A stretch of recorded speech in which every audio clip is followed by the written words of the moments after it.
me that lighter. Thank you, baby. Get money, stay about the way, that's my MO. Pick up out the sticky OZ with my kinfolk. Beating down your block 5.0 Lorenzo. Mossberg on my side, it's the and then what show. First I'm gon' stash some chips and have these clout chasers hate me on real. Don't stash in the back of the couch. It's the and then what show, get to the house.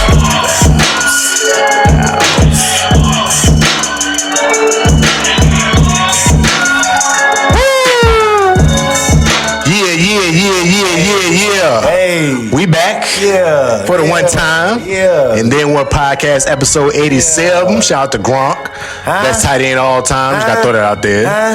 But we back. Your boy Moss in the building. What's happening? Back again for the one time. Okay. Been a little minute, been a little couple weeks. We've been staggering this year. And the weather looking good, so you understand why we short this week. Yeah. But we People ain't really outside. short. Because we got Rand back in the building. Hey, man, you know what I'm saying? I'm here to do it. Rand back in the building. About to do our first duo joint. I think it's going to be a good one. Yeah, we got a lot to talk about today, man. It's going to be a good one. We got a lot to talk about. While you here, go and hit that subscribe button while you here. Yup, you know it. You know what I'm saying? If you ain't hit it yet, like, come on, man. We got Rock with us. 2,100 subs. Keep it going. Come on, the people watching. Come on, man. They've been waiting. We got to get to 2,500 real quick. Yeah. You know, it might be something special that go down for the Gotta get on people. right there, for sure. Yeah. For sure. But everything been good. How you living? Man, How's life going? How's the year starting off? We almost at the end of March. Yes, it's starting to warm up a little bit. That's why I'm in my golf attire. Yeah. I know that the audience might be a little, kerfuffled at the attire, but you know what I'm saying. I'm trying to work on my golf swing. Yeah. You know, that's really what I got going on right now. I'm in the office a ton.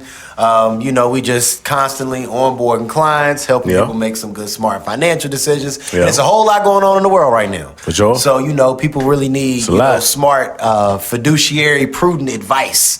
So I've been helping financial people. extraordinaire. Yep. Just letting y'all know where we at with it. So between golfing, helping my clients, and everything else, everything has been busy, bro. It has been a blessing. I thank God every single day, man. That's good. Yep. That's a fact.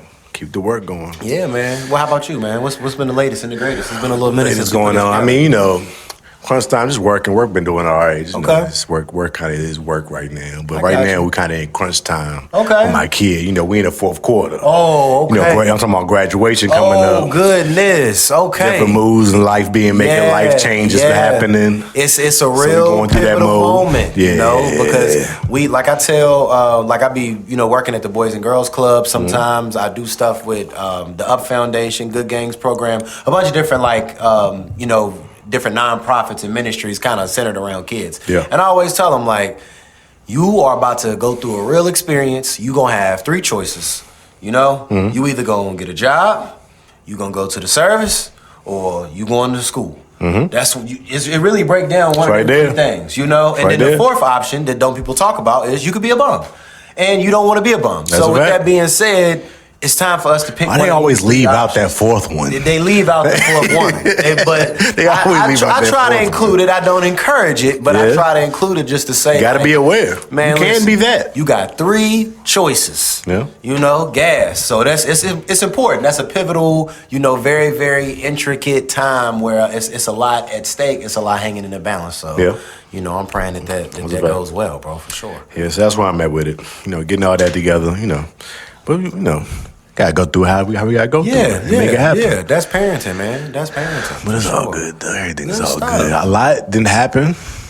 It's been a minute since I've been here. The last week or two, A lot that happened since the last time you've been here. It's been a lot that's been going on, and it just so happened that our schedules lined up and everything put together. That's a lot of good stuff. A take for y'all today. Yeah. On a few different we got some ones. On a few different things. Because name off a few. We're going to talk about Hove, of course. We're going to talk about Harlow, Jack Harlow. We're going to talk about Cole. Cole talking now. I might get tickets to go Cole see talking that Hove. now. Yeah. I might. We got to get into that. Swing it. We got Lil Russell on the board again. We've been talking about Russell a lot the last couple of weeks, but not for good reasons. And it kind of got worse this week. Lord I don't know what's going on. My boy Afro Man back in the headlines. Love to see it. Remind me of my childhood. Moment of silence. Remind me of my childhood. Put one up for Afro Man. Got him up there. Man, Don't get into Mike Will's new album. Okay. We got some words to say about the modern Christian rap. It's going to be a tough one for me. but we have to get there today. Gonna give Sinners some big ups. Yeah, we got to. A lot of Sinners big ups. Talk about some AI. I'm gonna get to a little football moves that's been happening. A lot of moves been happening. There's been a lot the past couple shaking weeks. on that side. Yeah, it's shaking. It's moving and shaking going on since everything opened up. But how you want to start? I mean, well, if we let's just go ahead and start from the top, man. It's only right? Hove. Jay-Z. Hove. Jigga. Just announced. What? Couple dates for the people. Jigga man. Couple dates. Started off with the Roots Picnic headline. What? I'm turned. That was their lead off. You know when they usually show a Roots Picnic or any type of festival flyer, they show you a flyer with their name and then everybody else's name. Nah. Hove. Jay-Z.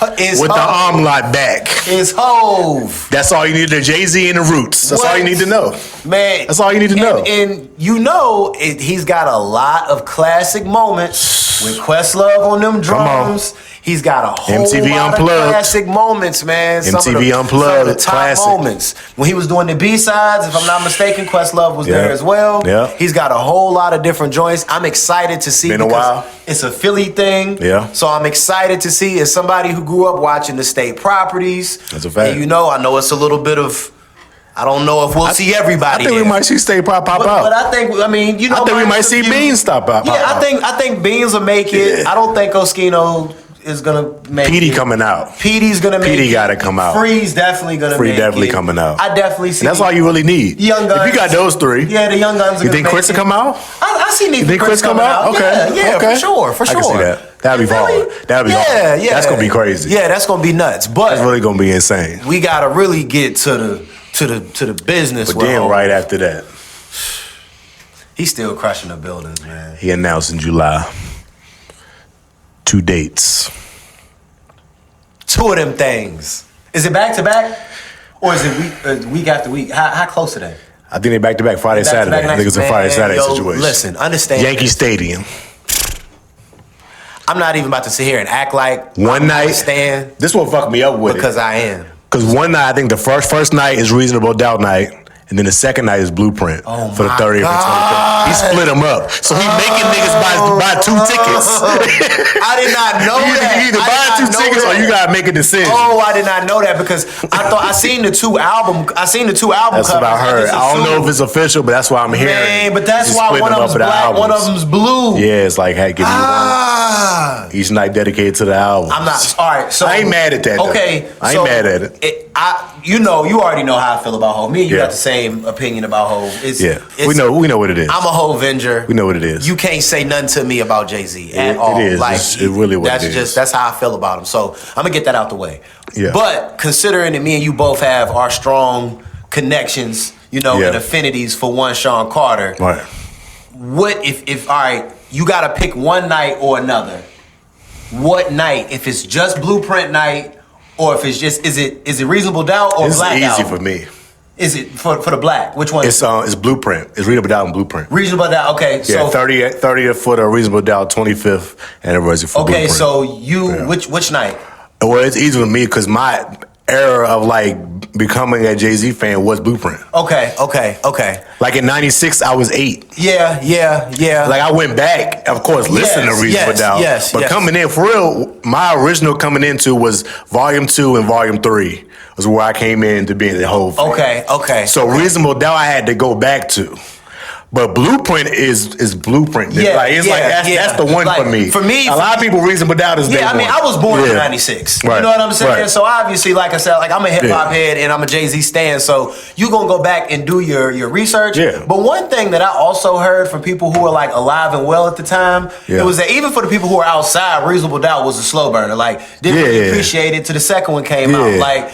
It's like if you know type of joint when he first came out. When you go back and listen to that joint, for me, it is that. Just some of the stuff I guess that he was speaking of, him trying to change his businesses over and just just do different things. It was a concept album. Yeah, I think the concepts in that album, everything from 22 Twos to, for me, I think that second verse on The Evils is up there with any rap verse ever. You know what I'm saying? That first verse on Can I Live? It's like, you kind of hard to argue that. Even as a young kid going back and listening to that, obviously because I had to do my research, I think for me, it would probably be Reasonable Doubt, but it's a close. That's it's the night you picking? Probably, Okay. but it's close though. Now, don't get me wrong. I wouldn't be mad at going to the Reasonable Doubt. But I ain't gonna lie though. Yeah. For the experience, Yeah. I would probably say Reasonable Doubt. But just for having a good time, I would probably say Blueprint. Yeah, Blueprint got the records. Because you got the more smash, records to where everybody going to dance. Now, another one. If I had a little vibe I was going to bring with me, I would choose Blueprint night. Yeah. But if it was just... It ain't a lot of girls. Me for the bros. Vibe, I'm about to really just get in on Can I Live. That's like, I'm about to really just rap I Love the Dough with the gang from the top to the bottom. That's a fact, though. That's a fact. That's more of a guy thing. You know what I'm saying? saying? Album real quick. I'm gonna pull it all there, guys. Bro. Yeah, it had Takeover, Ruler's Bag, Izzo. Is he girls? Like, come on. Does he perform Takeover? I think you have to. Okay. I don't think you can celebrate the anniversary of Blueprint without saying Takeover. Either? I don't know. I mean, now that they both... Nas also been putting out a lot of music in recent years, too. So he wouldn't... I mean, if he's going to be having dates, he's not going to necessarily be performing that, but... Yeah, Man, that intro... I feel like you have to. He might have to change a few words in the rhymes, which he's done before. So Jay-Z's gonna do the full album. That's just gonna be the concert. That's the Man, for the anniversary. Man, go through the whole joint. I think the Roots joint might be more of a mix. And maybe some B-sides. It is gonna celebrate. He might do a mix of both. Yeah, and some B-sides. Hit you with some B-side joints. Okay. I can see him doing a mix with that one. That would make more sense because it ain't really centered around one of the albums, even though this is all about the anniversary year of both of them. I would love to hear the Rulers back in Yankee Stadium. Bring the flutes in. Oh my, what? It's gonna be nasty, bro. Oh, I've been looking at some of the ticket prices. It's because ridiculous. Growing up, I always watched the Black Album documentary. Yeah, and I that was in what 04, 05? Yeah. So obviously I was only 9 years old. Black Album and the backstage. I would have loved to been at one of those concerts. So I feel like at this time, that might be our closest chance. Have you ever watched the backstage one? Bro, the backstage one was so crazy to me. Yeah, because it was like... Because this is like before social media. So this is like, you got to see the BTS of like all the best rappers Method and Red on the same tour together. That's one of the best wilding out. I was like, yo, this shit is crazy. That's one of the best documentaries this ever. Is crazy. They showing everything. Jay-Z shooting dice. Yeah. Like, that is crazy. It's like Jay had all the best rappers out of New York on the same tour. The freestyle joint with him and DMX and the Muslim bodyguard dude, that joint is classic. That shit nuts. Classic.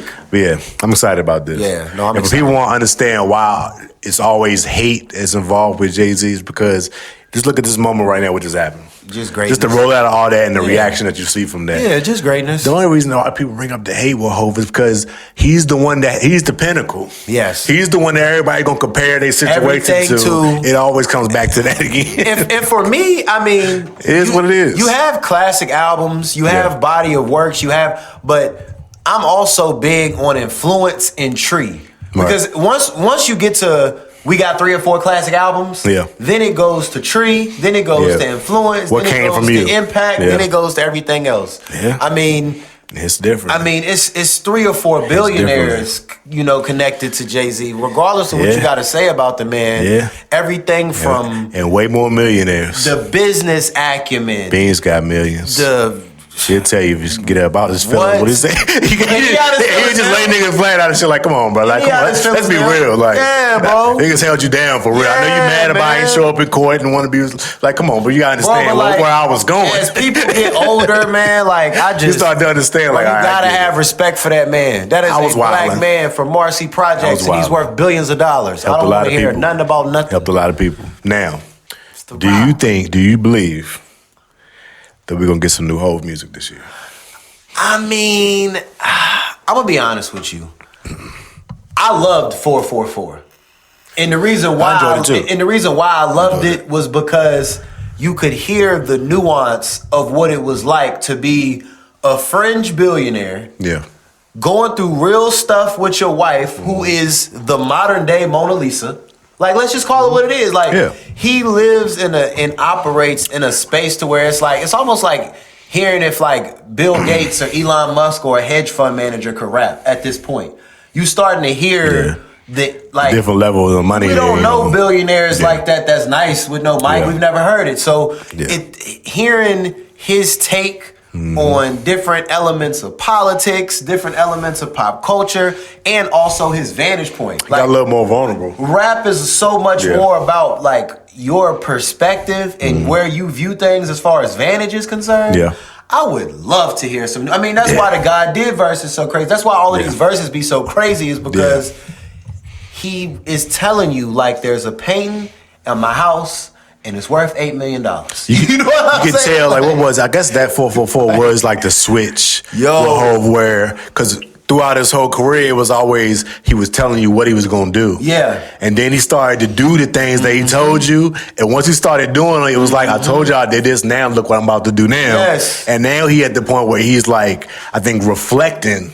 He's in the reflecting era where it's like, damn, now I got to roll out all the things I told you I did and why I did them and why I'm here now. Yes, and what's going to continue to happen. Yeah. And I just, for me, so I think he can give us music off that perspective now, where it's like, now look at this seat I'm sitting where I have a bit of power and I'm actually be able to change and shift culture in ways that I never could before. Yes, and honestly, not just because I'm a rapper, but still, I can still be a rapper. A million%. And what you just described, for real, is kind of like a tangent rabbit hole. I'm not going to go down too far, but what you just described is my biggest disdain with J. Cole.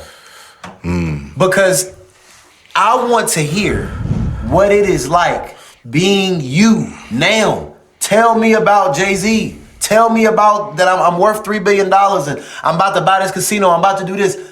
Yeah. Be who you are. Like, you know what I'm saying? Whereas with Cole, my biggest knock with him is that almost every time that he rap, it is almost always reflectionary and reflectionary only. It's always a story about where he came from, the Ville kid, the college kid. A lot of reflecting. It's a lot of reflection. Yeah. Tell me about you and your wife arguing. And what is it like about you being a parent? He don't talk about that enough for me. Yeah. He don't talk like it's certain. He keeps a lot of, for him to, for his MO to be on some like, I'm just like you. Like that's like his whole character. He don't give you a lot of personal things, inside details, like, and even the personal things. Like on his last album, like it was a few, like I guess you could say personal songs, like the poor thing and different just like that. Was like, all right, but even those, as we see now, which we're gonna get into, and him doing this interview, he talked about a lot of this shit.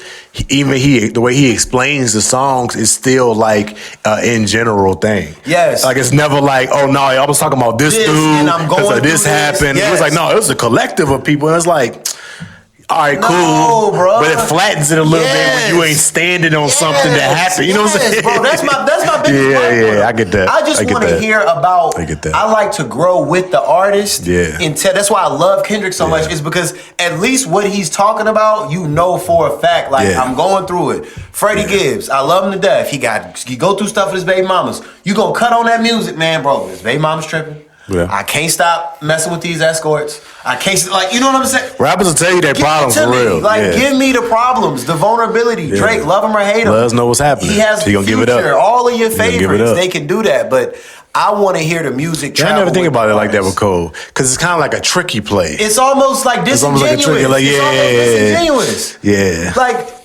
even I ain't never look at it like that. Think about it. Like when he told a story on the album about him being back home and him being at the gas station and him not being able to take a picture. Oh, that Nigga, song. duh. That song, I ain't like that one. Like, I feel like I was like, you ain't had to give us bro, this. you only rap about how good you can rap now. You ain't have to give us this. We know you famous. Stories. People gonna recognize you. Like, bro, that's everybody. Give me that's a famous rapper.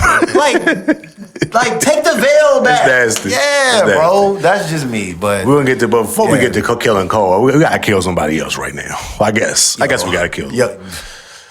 Another, a not so classic dropped. Jack Harlow, after going maybe it's like a couple year hiatus since he last dropped that Jackman album. It's been like 2 years, and he dropped his new album called Monica, right? And that's funny. Now, don't hold it. Yo, don't give a little backstory. All right, give a little backstory, cause I know, because they be killing them. It's hilarious. Too. It is hilarious. What that mean? Say it real fast. I'm kind of a fan of Jack. What the album name again? It's called Monica. Oh, okay, Monica. Monica. That's what's up. Yeah, that's what's up, Monica. Yo, I'm a fan of Jack. Jack can rap. He made some good records. He has some good projects. I'm just saying. He at the top of the A-list. I'm just saying, and this is from. So I think to the A-list. He at the top of the A-list. He's just okay. That's nuts. Let the hate New entry. sometimes. Now, I'm a fan of Jack. He put out some good music. He haven't dropped nothing in a couple years. Don't really know what's going on with that, but you know, he back popping out. Dropped his album. I don't know where. What you mean? No you single. What's going on? No Drake single. Put him in that gulag and yeah, that's what happened. And Churchill. He got the Drake package, and he was like, "Oh, what? Oh, this what this feel like? What? You could just eat for a while. What? Drake put him in that torture rack. Yeah, he went crazy. What you mean? So drops his album, no leading single, so nobody knew what it was gonna sound like, which way he was going, whatever. Drops it. I check it out. I didn't know how the album was gonna be. I just went and checked it out when it dropped. Heard nothing about it. No music had came out. Dropped it, played it. I started hearing, little neo soul vibes. Oh my God. Little neo soul, little light drum, little melody, little acoustics. You know what I'm saying? I was like, okay, see where we going. Listen. The first song had a little bop to it. I seen it put out a little video with it with the little brown skin, short hair, pixie cut joint in there, walking down the street. Like that joint making with the Kango hat on and glasses. I was like, come on, man. I was like, I don't know where Jack going with this. Man. I don't know where Jack going with this, but the music, when I just heard the music, I was like, this ain't great. Don't get me wrong, it's not great at all, but it's not bad either. It's like safe neo soul. You know what it sounds like? It's real safe. Like you can put it on and hear it in the background and it can rock a little. Yeah, like if I'm in a Target. Yeah, it's some good background music. If I'm in a American Eagle for whatever reason that It's like if you had like some software and they had generic neo soul packages and you just hit them joints and you would hear these beats. It would just be that type of shit. I was like, okay. Here is my summation of what type of music that is. Have you ever met a person, and I do not have a racist bone in my body. Let me just preface that with this. Oh, we about to get some good shit, y'all. Listen. Before I say what I'm about to say, I love everybody. I love all shapes, colors. Whenever you lead with love. Listen. So before what I'm about to say, it's not about this. I'm just giving you as an example for reference. Okay, follow me. So we all know the white guy that only talks to black girls. Oh yeah, we know that guy for sure. Now, a lot of those guys, understandably, we all have types. I knock nobody for their type, right? Yeah. I don't, I don't, disparage, discriminate against nobody for their particular flavor. Okay, I'm cool with that. Yeah. All right, but we know the type of white guy that does things that are at least perceived by them to be appealing to black women to attract them. Likewise, you do see it on the other side. For sure. You see black men. That's a normal thing for any guy that's trying to. Some guys, you can look at them and tell what their type is by either how they dress or what music they listen to or whatever. This, I say all that to say, Moss. I don't want to, lose you with rabbit. No, go ahead. This Jack Harlow album sounds to me like an album that he made for white guys trying to talk to their first black girl. Yeah. And he want to have them some music to pick them up to. I go even further. That's what it sounds like to me. I take your point even a little further. That's what it sounds like to me. That's what rip, what I believe, before we even get to all the bullshit and the funnies, because there's a lot of funny shit that came out of this. I think he had him a nice Nubian queen with beads on her waist, and her hair wrapped up in a wrap. To the rally, and she had this boy going crazy for the last 2 years when you heard from him. I think so. Had him going crazy. I think so. And I think that he is trying to make music that he got caught up in the black vibe. women like.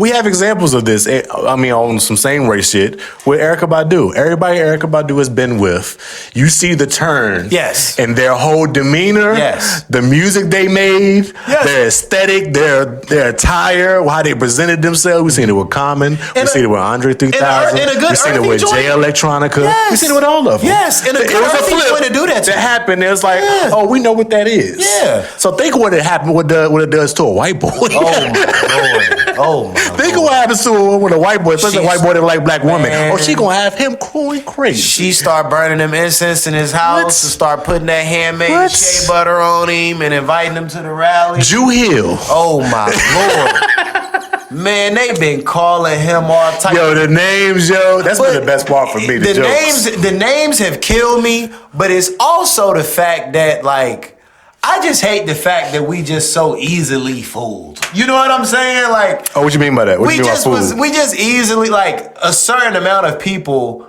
are easily fooled by certain things. And I don't like him saying that he made that music and he got blacker. Luca Vandross. I don't like that. Like, what do you mean by the clip. All right, that's good. What do you mean by that? Because I watched that interview that he did with those guys with some New York Times or something like that. Yeah. Which they've done some great interviews. Don't get me wrong. I love the interview they did with the clips when they was on their run. It was a few other interviews I've seen them do that was dope. So they I ain't gonna say they certified, but they some white dude, hip hop and black music lovers. They are at least verified having an opinion. They know what's going on. Yes, they ain't like just speaking on shit that they ain't into.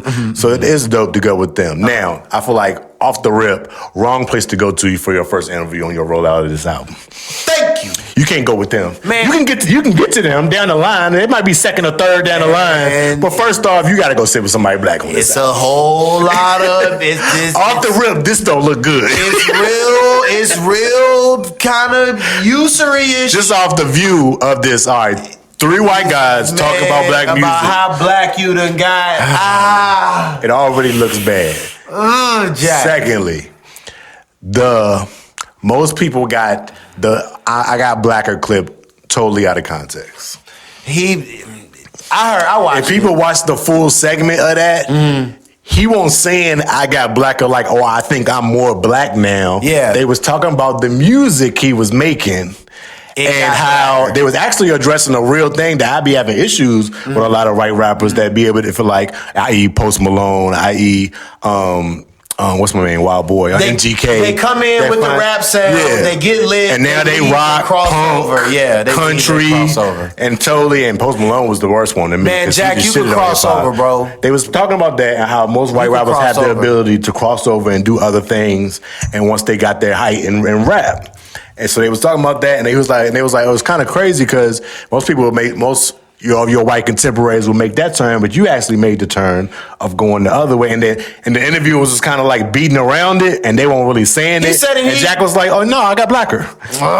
He just said it like, and I was like, when I said that, I got it in the moment in context. I was like, that's kind of funny and it's kind of like sarcastic, but that's what they trying to say. They won't try to say it, but you can't say I got blacker and that clip go virals and think people are not gonna kill you. Like, come on, bro. Like, come on, read the room. Just saying that. Read the room. Like, that black girl got it. That black girl had him at the same time, if he said that he was getting interviewed by black people, if he was with Nadeska like J. Cole was with this week or somebody like that, he said that, it wouldn't come off the same. It would come off the same. It would be funny because he's saying it to a black person in the room. You can't say that to 2 white guys. It would hit different, man. So he just deservedly so deserves all the pushback. And we're not even pushback, just getting these jokes and getting a little, you know what I'm saying, people saying like you playing people's faces. All I'm saying is that when black people, and I hate, again, it's not about the race. I'm just telling you, like, as a music fan, what I watch happen. Yeah. When Beyonce drop a country album, country people get pissed. She got hate. Because, okay, you playing with our genre and bang, bang, bang, bang, bang. Yeah. When Shabuzi got lit, they was mad. It's not technically country. It's got bass in it. Big X the Plug. It's certain people that to where they get off and people be mad at it because it's not the genre. All I'm saying is that just because Jack Harlow dressed like Bilal for a week don't mean that he is of the genre. I agree. Like, it's at the same time, the difference between his situation and those other situations, they made fire. Yeah, that shit was fire. I'm saying, so it worked. It got at some point you got to accept it now. It's the best. Perfect example. His shit won't fire. Perfect example, and I will give you the antithesis to that. Mac Miller crossed over into funk and jazz, and I was the biggest fan because it was good. But Mac Miller ain't put it in your face like you know what I'm saying. He ain't changed his aesthetic. He still just looked like Mac Miller. Like, he was on some dressing like that. Like you almost doing Mac Miller the Bruno Mars to me right now. Like what is you doing? Mac Miller did it right. Yes, and he was making fire. It was heat. Yes, like it wasn't bad. It wasn't like it was just kind of generic. Like I feel like the execution just wasn't great. Yes, I felt like he made neo soul that he think that black people listen to. You know what I'm saying? That was it. Yeah. And then I think something else that was a generic version of was that when they put the clips out of him recently, not being able to recognize the Brandy record, not being able to. Oh, that was a couple years ago when they went to Ebro. And I remember that. It's certain records to where it's he wasn't in the know, fam. But that tells me that somebody came in your life, man, and put you in the know. Yeah, bro. Which man, now we can get to the name of the album, Monica. Now. And that's crazy too. The internet is crazy. Internet is hilarious. But I think they took a joke and made it serious. Yeah. Because I don't think that he named his album to try to get off trying to say my name. Yeah, I don't think so either. I get it. Just the sounding of that, once you hear that context, your mind gonna go straight to that. Like, where's his team? Like, and that started because of that joke that comedian did, that white comedian did, went viral. I seen that clip before. But like, where's his team? Where's his people that's like in the country? Be like, listen, bro, we already crossing. We already like on the tightrope of being like a little distasteful and a little uncouth. Or they thought like, people gonna talk about this. I mean, this is a talking point that people can talk, because that's all people doing. But the music is no good. Yeah. Like the music's no good. That's the closer. If the music was fire, this would be a great thing. This would be great. And I would have to eat the most cheese. Yeah, because it'll be fire. Because I'd be like, oh man, that shit go though. He killed that shit. Like I hate Mac Miller, but it's gas. He killed that shit. Come on, bro. You making it easy to kick your back in. Yeah. Like, go back to doing what you was doing. Like, in the interview, they did ask him why he named it Monica, and his answer was, I just really like the name. That's dumb too. Now, I think he lying. That's dumb. I think he lying, but I don't think he lying because he was doing the joke of what we making a Monica. I think he lying because it's a girl. And it's a girl. Yes, it's a girl. But it's like, bro, where's your media training and your people to tell you, like, hey, fam, they gonna ask you about the name. Just say it was a girl. Down a little rabbit hole about this girl that put you on a swing set in 8th grade, and her name was Monica. It was some joint named DeMonica. Man, come on. It was a Jamonica that got him. And his name is DeMonica. It's one of them. It's like the day. So his whole rollout and everything that came after it didn't make nothing better for him. It was garbage. So he get all that he deserved. It was garbage. He looked crazy. I can't feel bad for you, Jack. He dressing crazy. The music sucks. The stories are trash. But the names are amazing. Link Condition. Music Rothschild and Stolechild. Oh my Lord. Charlie Kirk Franklin. That was the one that did it. That is horrible, yo. They was on his joint, yo. Oh, White Thought. Yo. Neo-colonial soul. Bro. What was the genre I love? The Yakub Kweli? Man. And yo, do the knowledge of you don't know who Yakub is. And for real, he need to hit Talib Kweli off with something. Because he been all in my man closet. Oh man. Talib Kweli is pissed. Yeah, the gear is crazy. He's hot. I seen somebody, who was it? I think it was what's the old girl's name? And y'all really let him put that little soldier I can't think of her name right now. I'll think of it in a second. But she said, yo, why he out here cosplaying as Shawn Wayans? Like, what is going on? And I thought about it, I was like, yo, Shawn did used to wear them hats. Yo, he dressed and then button shirts. Yo, I see somebody on the joint said, like, yo, y'all really about to let Jack Harlow dress like Dave Chappelle and nobody say nothing? Oh, man, it was sick. Like, he dressing like an early Dave Chappelle. Yeah, that shit fucked me up. That Shawn Wayans joint was so spot on. Come on. I was like, yo, he was dressing like that. Like, why you do that? Like, man. So he got these jokes, bro. I'm sorry, man. Hey, get well soon, Jack, bro. you know what's up, bro. Get well soon, Jack. It's crazy. It's trash. Pack it up, man. It's not heat, but at the same time, you can still always get people back with some heat. Yes, come back with just start making the slaps. Back with heat. Sample something hard. Back to it. You know what I'm saying? Sample something. It was a hard level. I expect the risk take, but the execution was just off. It was terrible. But I respect the risk take. It was like Lil Wayne's Rebirth album. Yeah, it was bad. God awful. It was bad. But keeping it in rap, J. Cole is finally taking interviews. Oh, God. So the first one that dropped is him with Nadeska. One-on-one interview in Fayetteville, of course. We're going to keep it Fayetteville. Yeah.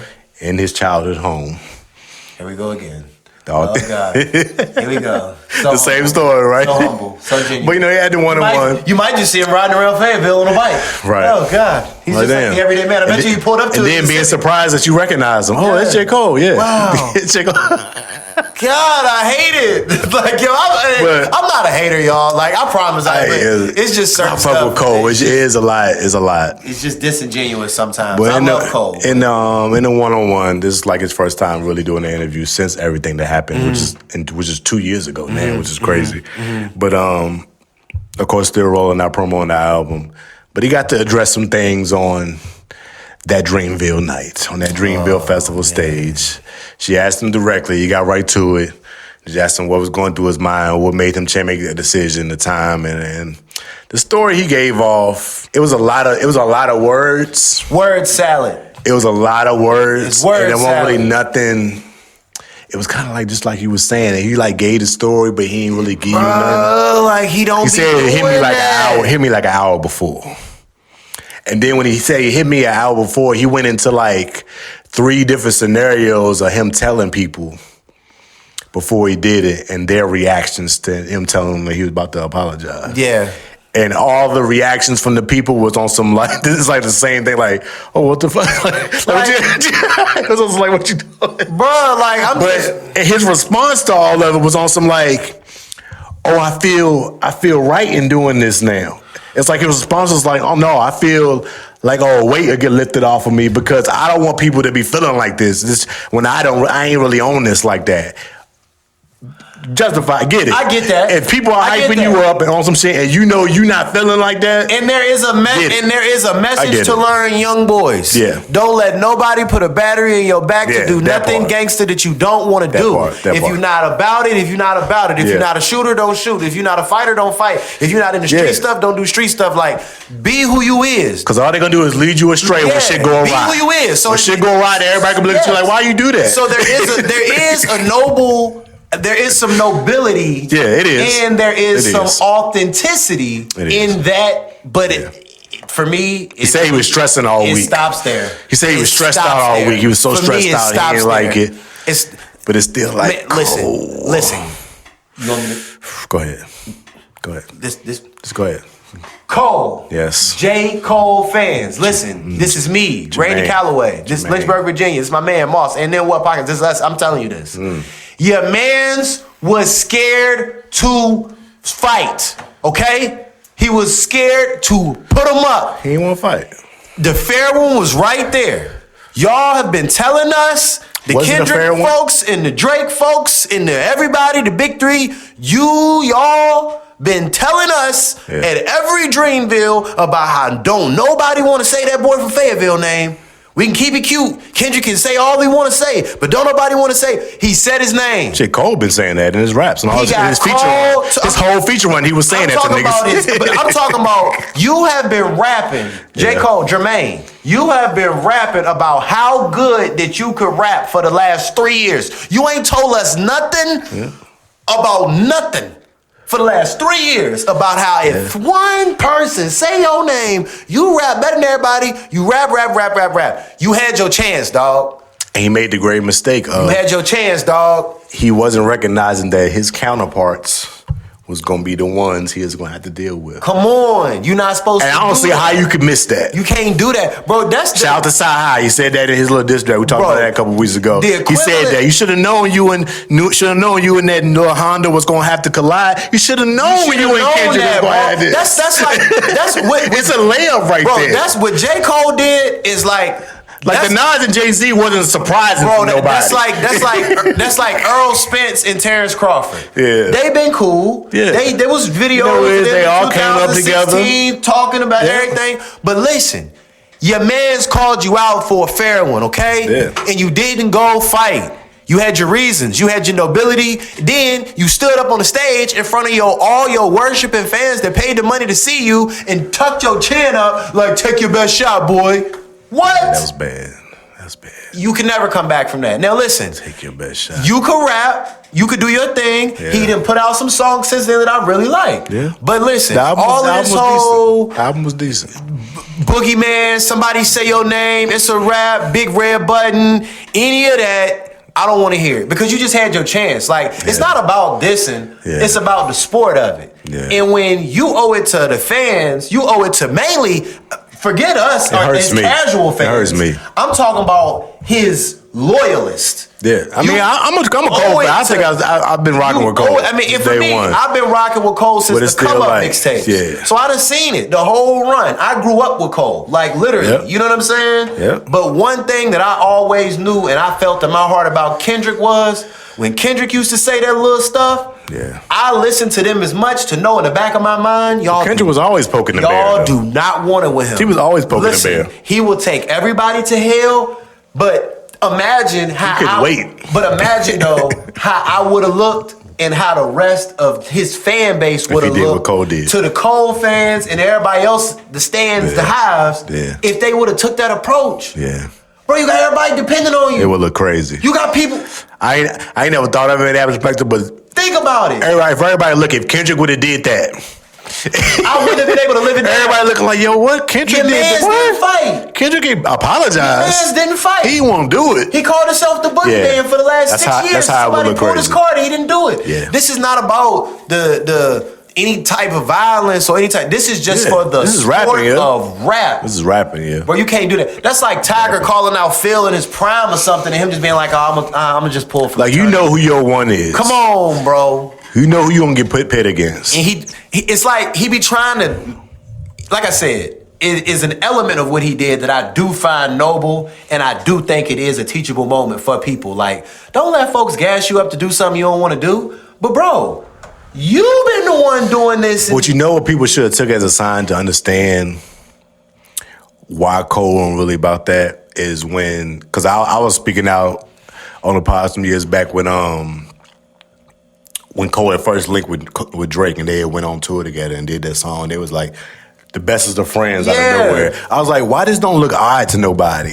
Like, they all came up in the same time. Like, bro, why this happening now? That'd be like Tom Brady and why this happening now? Like, y'all think they really friends like that? No. Y'all think they really friends like that? No. Like what we talking about? Like, that's gotta look odd. No. And at the same time I was looking at that, I know Kendrick was sitting back looking at that shit. Like what y'all niggas doing? What? Like, what part of the game is this? What y'all niggas doing? Kissing and hugging on stage? Well, you put it in the rhymes, bro. Like, so I knew I went wrong in thinking, I was like, this is odd. Like, bro, all right, y'all had all y'all's careers to link up and do some shit. There's 3 goats left, and I see 2 of them kissing and hugging on stage. Like, what we? I say, yo, and Kendrick was like, oh, y'all niggas tripping. Oh my God. I ain't LeBron. Like, I ain't trying to be I'm not doing friend. none of this. What y'all? I'm Russell Westbrook. Man, bring it Fuck back. LeBron. Bring it back. He goes, I don't even like y'all niggas no more. I'm Jordan with it. I'm Kobe with it. Westbrook, I don't even fuck with LeBron no more. Get that nigga out my face. Chopped. Snoop, we ain't even slapping hands before the game started. I'm gonna stand in the corner over here and look at you. After the game over, we can kick it. Yeah, it's game time. Man, that's what rap missing, man. It's nasty. It's nasty. And Cole talking, and they beating him up, talking about his wife cried and everything.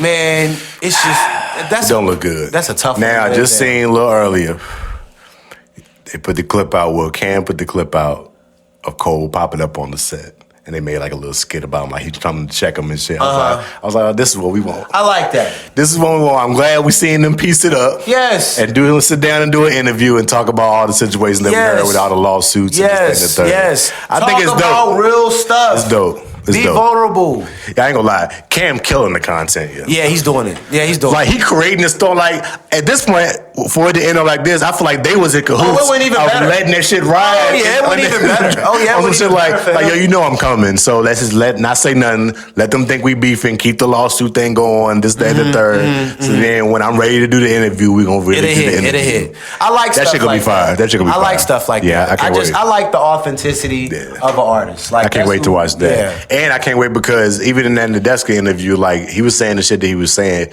but it wasn't a lot of pushback.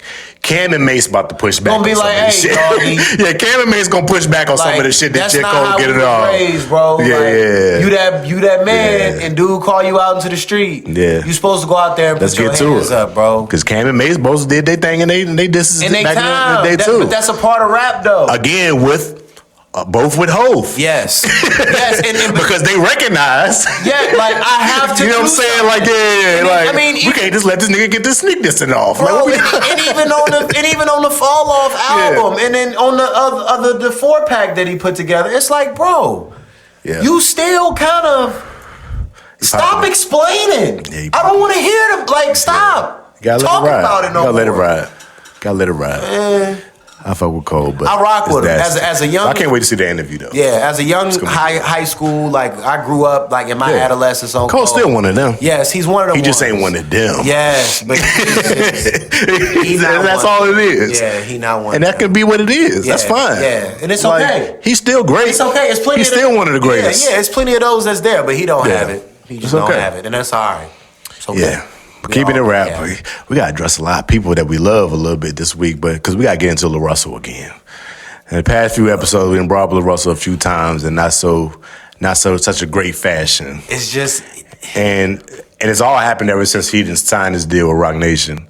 It's just like a different light. He's getting his name run through the mud. Everything he's saying and doing is being a little spotlight put on it a little bit more than they used to. Yeah. But at the same time, I'm not against holding artists and people accountable for their own actions and why they get the backlash that they get. No. He decided to put out a clip this week, breaking down, backyard concert like he been doing for years. That, and I like getting that. His shit off. Started off a little tune, hear a little melody, piano keys in the back. Keys in the back. Look, I've seen. I was like, he about to get some of his shit off. But he just played it for me. That's why it's extra funny for me because I heard about it and I read the quotes of it. Like I read it what he said, but I didn't hear it until I just got here earlier today. Came on with the piano keys. I was like, Lil Russell about to get his shit off. It was smooth. Had a little story lined up, Hey, my engineer hit me. I sent him this song. He hit me. He said, yo, you probably shouldn't drop this. Yeah, you probably shouldn't drop this. There's a lot of shit going on right now. Shouts out to your engineer. You probably cared shouldn't about put this out. Your engineer cared about you.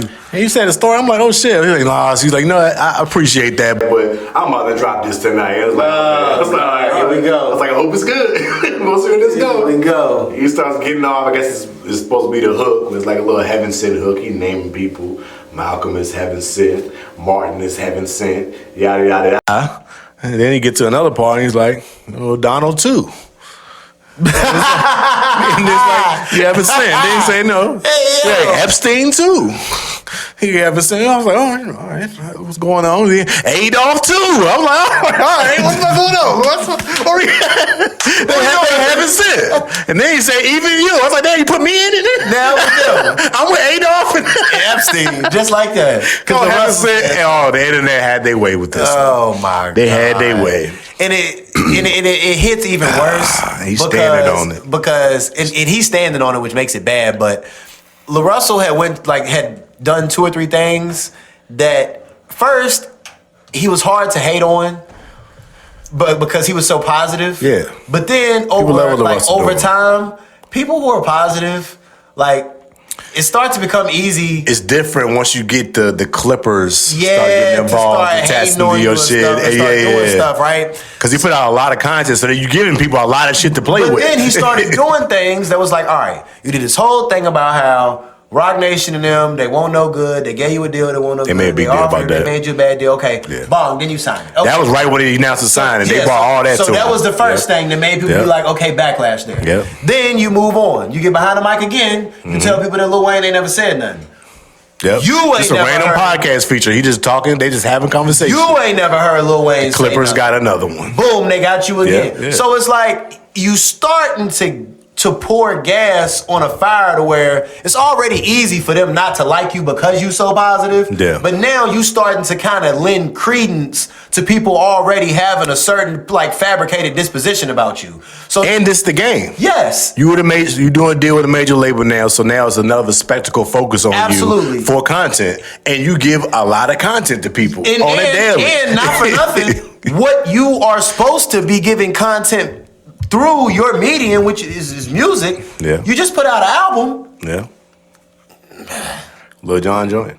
It wasn't very good. Yeah. Okay? Like, let's just call it what it is. And I think that Lil Russell has a lot of songs, but he got to catch one. It wasn't very good. So if you factor in the fact that the content ball is starting to snowball on you, plus the one thing that's supposed to get you out of that, being music, is starting to kind of fall and you flat. want to make these type of general statements which I don't care what you was trying to say.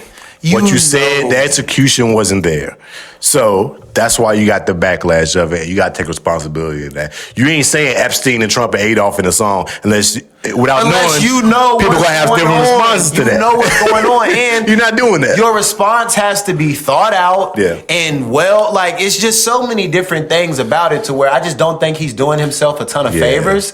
And also, the humility act of it is the one thing that I always felt about Lil Russell is that above all else, he was very humble. Right. As far as like, I think Cole is a little corny in certain ways. I think Lil Russell's corny in a certain way, but I think his corny is authentic. Right. I think it's actually him. You know what I'm saying? I think a lot of the stuff that J. Cole do is corny is not J. Cole. I think a lot of the stuff that Lil Russell do that's corny is authentically him being corny. Yeah. All right, so with that being said, the one thing about him that I did feel like was him was that humility. Right. So if people coming to you saying, this is why this is bad, this is why this is irresponsible, this is why this may have fallen on deaf ears, this is why this was executed poorly, this is why this didn't have you should be receptive whatever, to that. you should at least be able to say, okay, I get it. I might have fucked up with that. I might have messed that up. I might have fell a little bit beneath the greatness on that one. Right. Let me do better. Let me educate myself.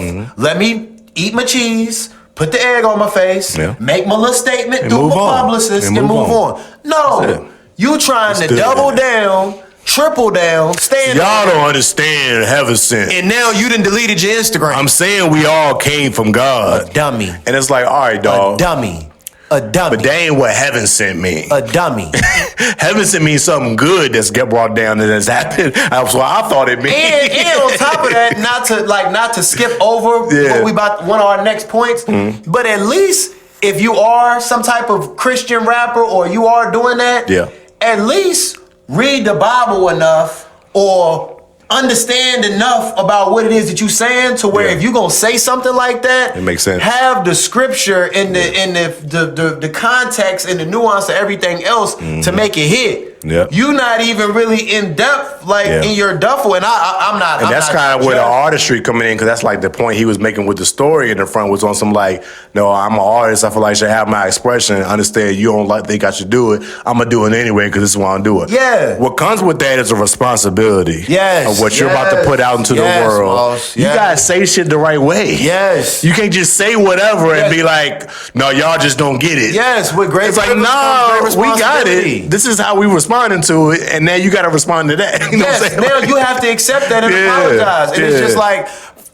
it's one thing for him to feel that way, or for him to be getting off a message as a Christian or whatever he believed. Like, no, like everybody came from God, but whatever the case may be, you could have, if you had an ill enough sermon to make that joint come all the way around and it could have been like, oh shit, I ain't never look at it like that. That might be something, even though I don't agree with it, it's thought out enough and thought provoking enough to where I can at least sit down and be like, okay, you can appreciate let the me perspective. deal with him and at least see where he at. Right. Bro, you didn't even do the research or none of the background to even get that so off. simple. And it's hard so to even be that kind of rapper. We about to talk about that in a second. Yeah. But if you even gonna dabble in that space, man, you better have better do your knowledge. Gotta do when the people knowledge. get to coming at your neck and you get to feeling crazy, now he really gotta wear that. On top of everything else that he been having to wear. That's a fact. You just said that Lil Wayne ain't talking about nothing. What is you talking about? Like, when you start doing that, you start opening you know what I'm saying? Now you opening the floodgates. Yeah, now I can look at you and scrutinize your context and your context. Everything you doing. Yeah. Microscope on it now. Yeah, I think he got to wear that one and just say, I'm sorry. Yeah. You know? Let that ride, bro. Yeah, He gonna have to wear that one. He'll be back. He'll be all right. Somebody else will do something, whatever. He'll invite E40 or Juvenile or somebody back to the backyard and they'll perform. Yeah, he'll be back again and be up again. He'll do his thing. And make a little bop. Yeah, he'll be back. It'll be all but good. Right now, dog, you just need to sit and get you some context and just stop feeding people like podcast mics like us to have you sitting. Because the last 3 Appreciate the content. Yeah, bro. I done heard about you in the barbershop. Appreciate the content. 4 or 5 times in the last 6 months, and none of it has been for why you want to be heard. It's not been good. You know. So, I mean, for the first hour, the first 4 topics, there's been a lot of bad executions happening. Yes. Outside of Jay-Z. Yes. Flawless execution for what he got going on. Yes. We'll see soon to come how they going to play out, but thus far looking good. A lot of rappers a little off beat this week. Shout out to Jack, shout out to Cole, shout out to LaRussell. Get it together. But speaking of off track, so we were going through the Christian rap or getting the spiritual Christian religious bars off, so to speak. Yes. I don't know what did happen. It's probably been a few months now. I've tapped into this algorithm of this new modern day Christian rap going on. Now, I ain't mad at people getting their shit off, however they see fit to get their messages off. And some of it be hard. Yeah. I ain't gonna lie. I've heard a lot of hard joints, but I'm in the algorithms popping up. It's getting out of hand now. It's getting out of hand. Today, this white boy popped up on my joint, pouring up what looks like a cup of lean, but it might be just some Kool-Aid in a jar. This is the video, and this is what I heard when I pressed it. That Holy Spirit, I'm a faith guy. I'ma let my faith fly. If I can't sniff it out, then Holy Spirit be my canine. If I'm the coach, I put a demon on the baseline. Repent, turn away, I'm telling you before you face fire. Look, I need a friend. One call, I phone him in. Can you pray for me? I can pray for you. Let's begin. Dear Lord, I pray for anybody listening to this. I don't know what they struggle. Okay, now we hear that, right? Cool. Now I was bopping, heard the beat, heard the rhyme scheme, cool, gonna rock in there, and then I started listening to the lyrics. And I was like, hold on. All right. I was like, no, he getting some faith shit off right now. He getting some Christian. I was like, and I got mad. Like, I got like irritated. I got a little irritated a little bit. I was just like, you tried to trick me. All right. Now, I have no issue with Christianity, religious, or any religion that you repping and the music that you making. Oh, man. I don't like it if I feel like you tried to trick me. I like to know what I'm getting into. And not feeling like you gotta throw me a loop and give me a Boss Man D-Lo beat or Detroit beat, and I've heard a lot of people do that. And some of it be hard. But I know what it is. Don't try to trick me into it, and then halfway through the verse, I'm hearing my favorite. Because they be mixing in the words like they talking about drugs or like some type of criminal shit in with it, but they flip it on some fake shit. I feel like, you playing now. All right, so I sniffed this and this. Like, you heard what he was saying. I'm like, what you talking about? But it's like, what's going on? But you high on the word of God, and you pouring up, you get poured up. I was like kind of playing a little bit. Poured off the blood. All right, so listen, okay.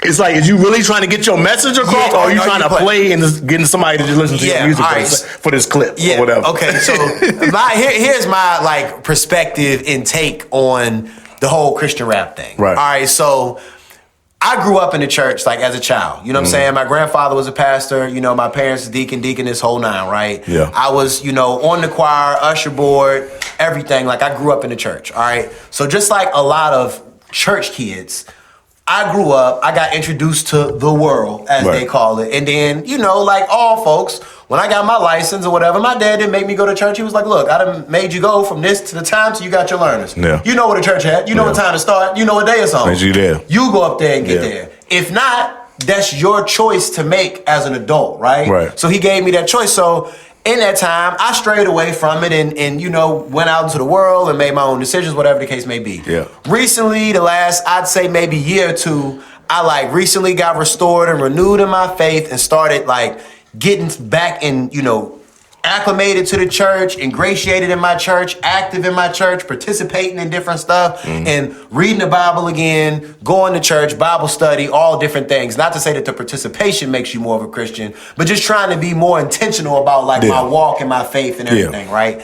So making a choice to be involved and learn more. Making a choice to put my best foot forward, recognize who my God is and try to serve him best I can, right? So lately, I've had to try to delve back into more gospel music, more, faith-based music, more, contemporary, whatever the music is, right? Yeah. Because I'm trying, you know what I'm saying? I'm trying to put my best foot forward. Yeah. But growing up, one of my biggest knocks was, like, if you want me to listen to gospel, just put on some Mary or whoever Kirk Franklin or John P. Key, whoever we listening to. Just making the jams. And I'll just make the jam. Like, don't try to trick me into making some music that sound like Lil Wayne. I don't want to hear that. Like, gospel, I want to hear that from them. Christian rap just was never the hit, right? Yeah. So now I'm like, all right, now that I'm giving God a try again, I'm giving my faith and everything a try again, let me try again now that I'm an adult. You see what I'm saying? Life done beat me up a little bit. Yeah. I got a little context. Maybe I hear faith a little been differently. Tested a little bit. Yeah. Let me try it again. Yeah. For maybe it was like a context. Maybe I just wasn't hearing it from the proper vantage, right? Yeah.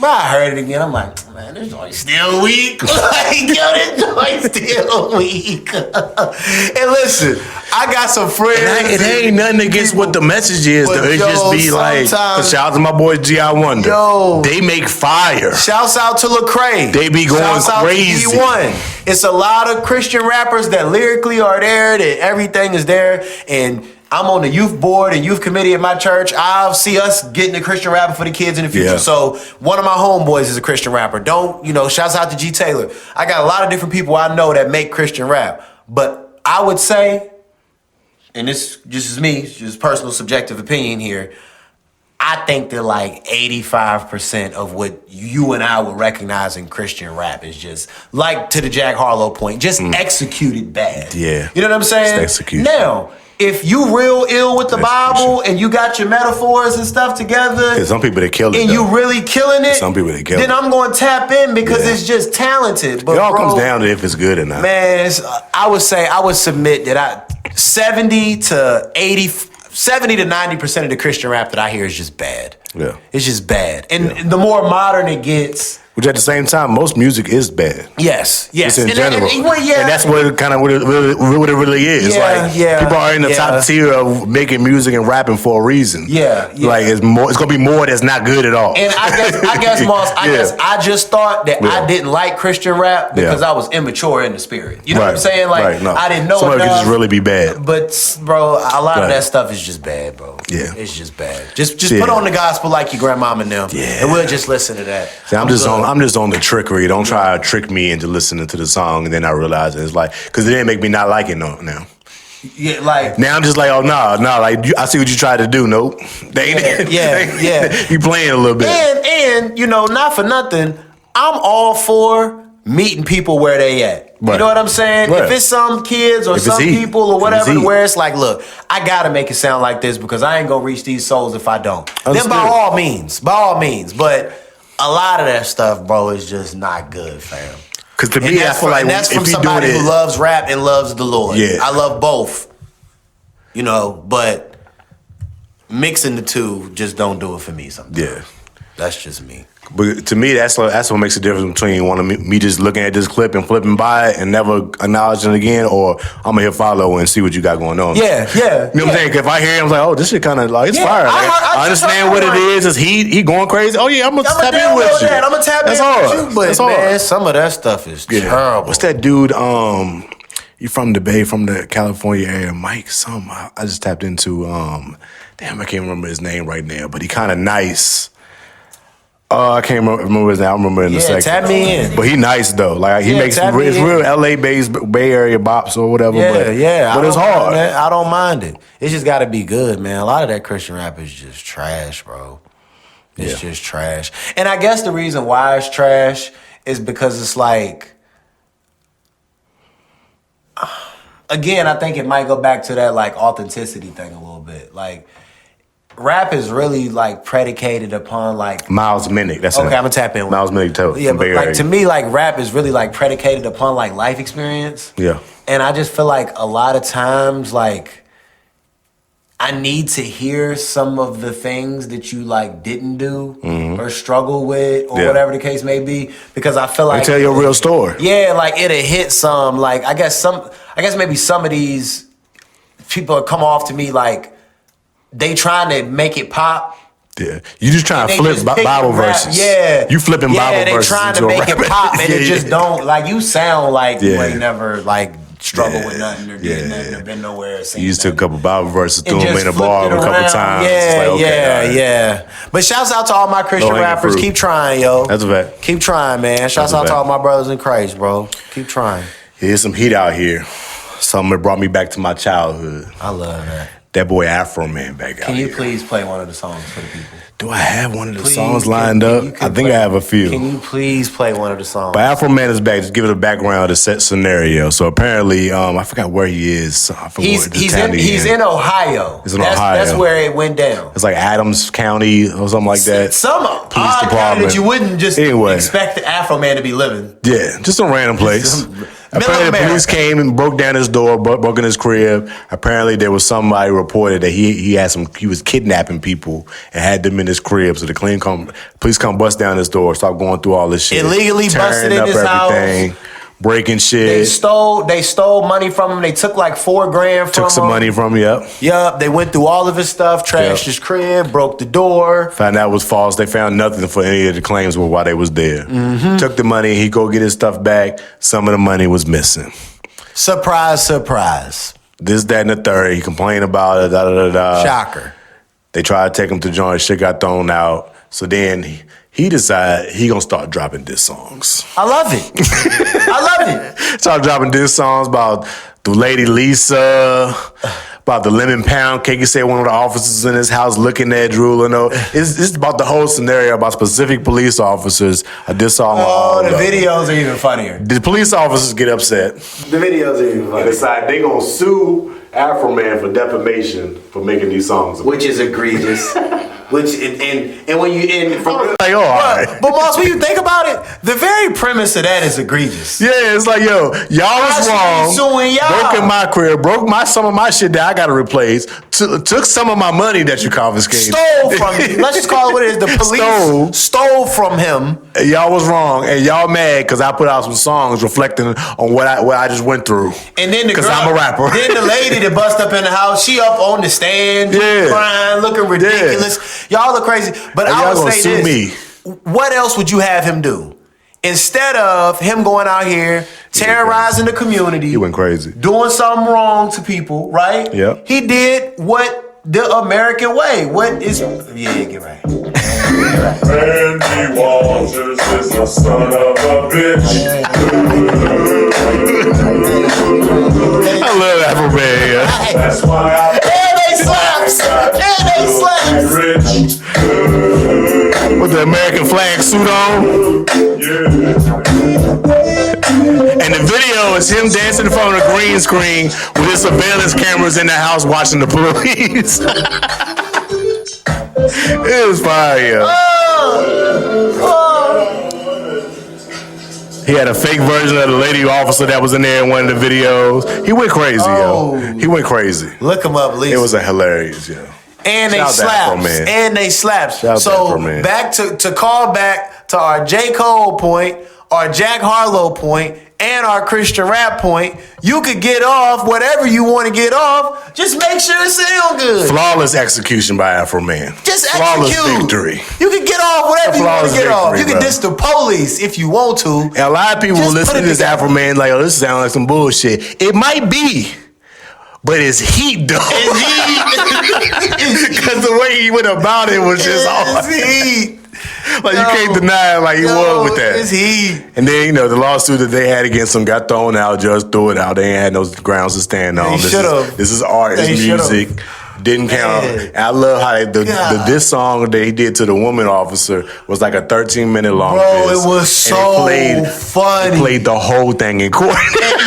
Did you see him? Did you see him on the stand? You see his head on the stand? He was bobbing that joint hard, ain't it? It was like some shit you see on a movie or a TV show, bro. That shit was nuts. And let's just take a special moment right here for whoever makes Afro Man suits. You've been doing it for years. You've been going crazy. I don't know where you is. I don't know where you out of. But my man been having custom suits on head to toe for the last 30 years. And not only the suits, for you to be Afro man and you still have an amazing Afro, shout out to you. Shouts out to you. Because you're the man, the Afro still out there, bro. And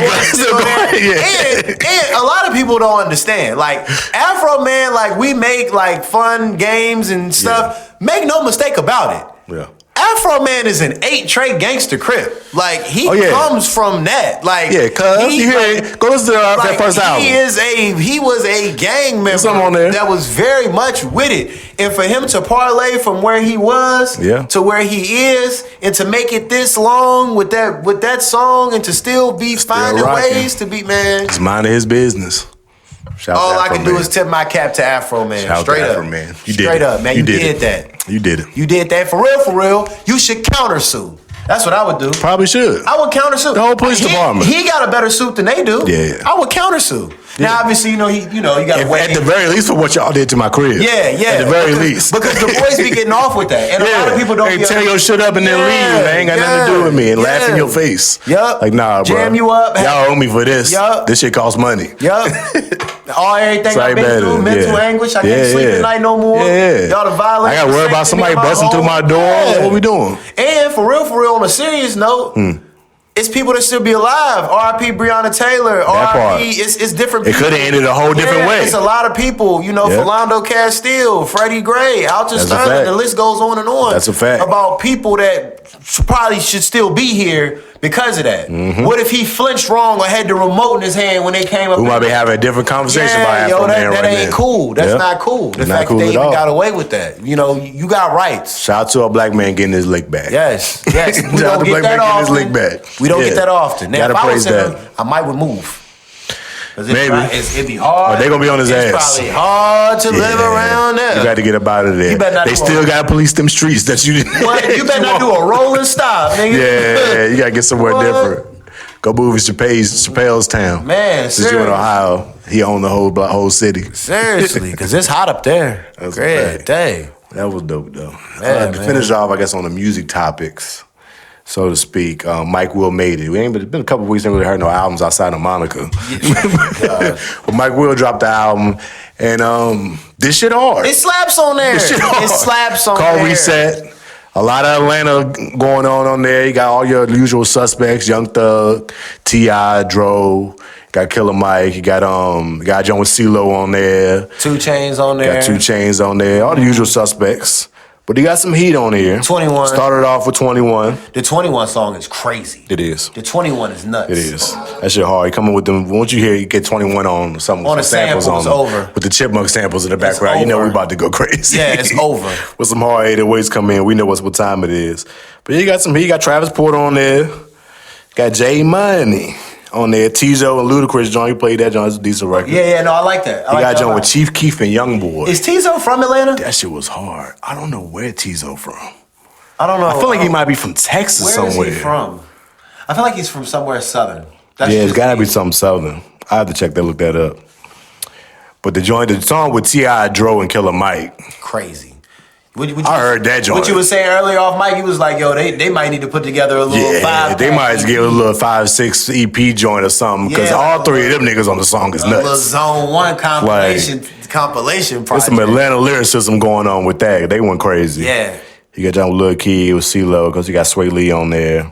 There's a few joints. You got John with Cole. Cole had a song on there. It was garbage. Did you hear the Cole song? It was garbage. Mike carried him.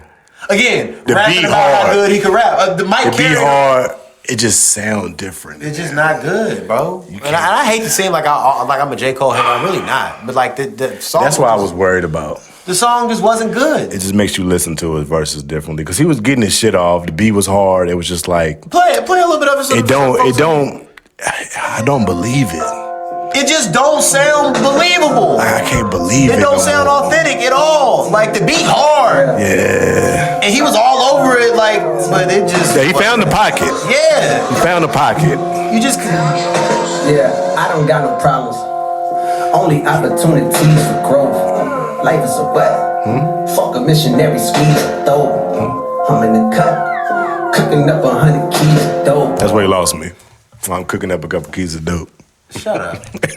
Lyrical dope. Oh God. It's like I get it, but it's like Cole. Come on, Cole. So dope. Come on, Cole. Nah, like, do you have an original thought? We got it. Goodness gracious. All in all, I enjoy the majority of the album. There's like a lot of good shit on there. Yeah, it's just like 4 or 5 songs on there. I think in the near future, we about to see Atlanta gonna try to take back their shit. Okay.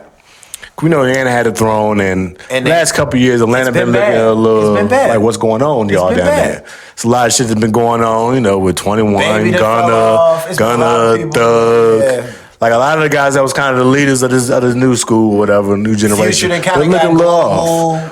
Well, Future ain't really. Future ain't still Future. You know what I'm saying? Future, but like as far as Atlanta is concerned, like he kind of went.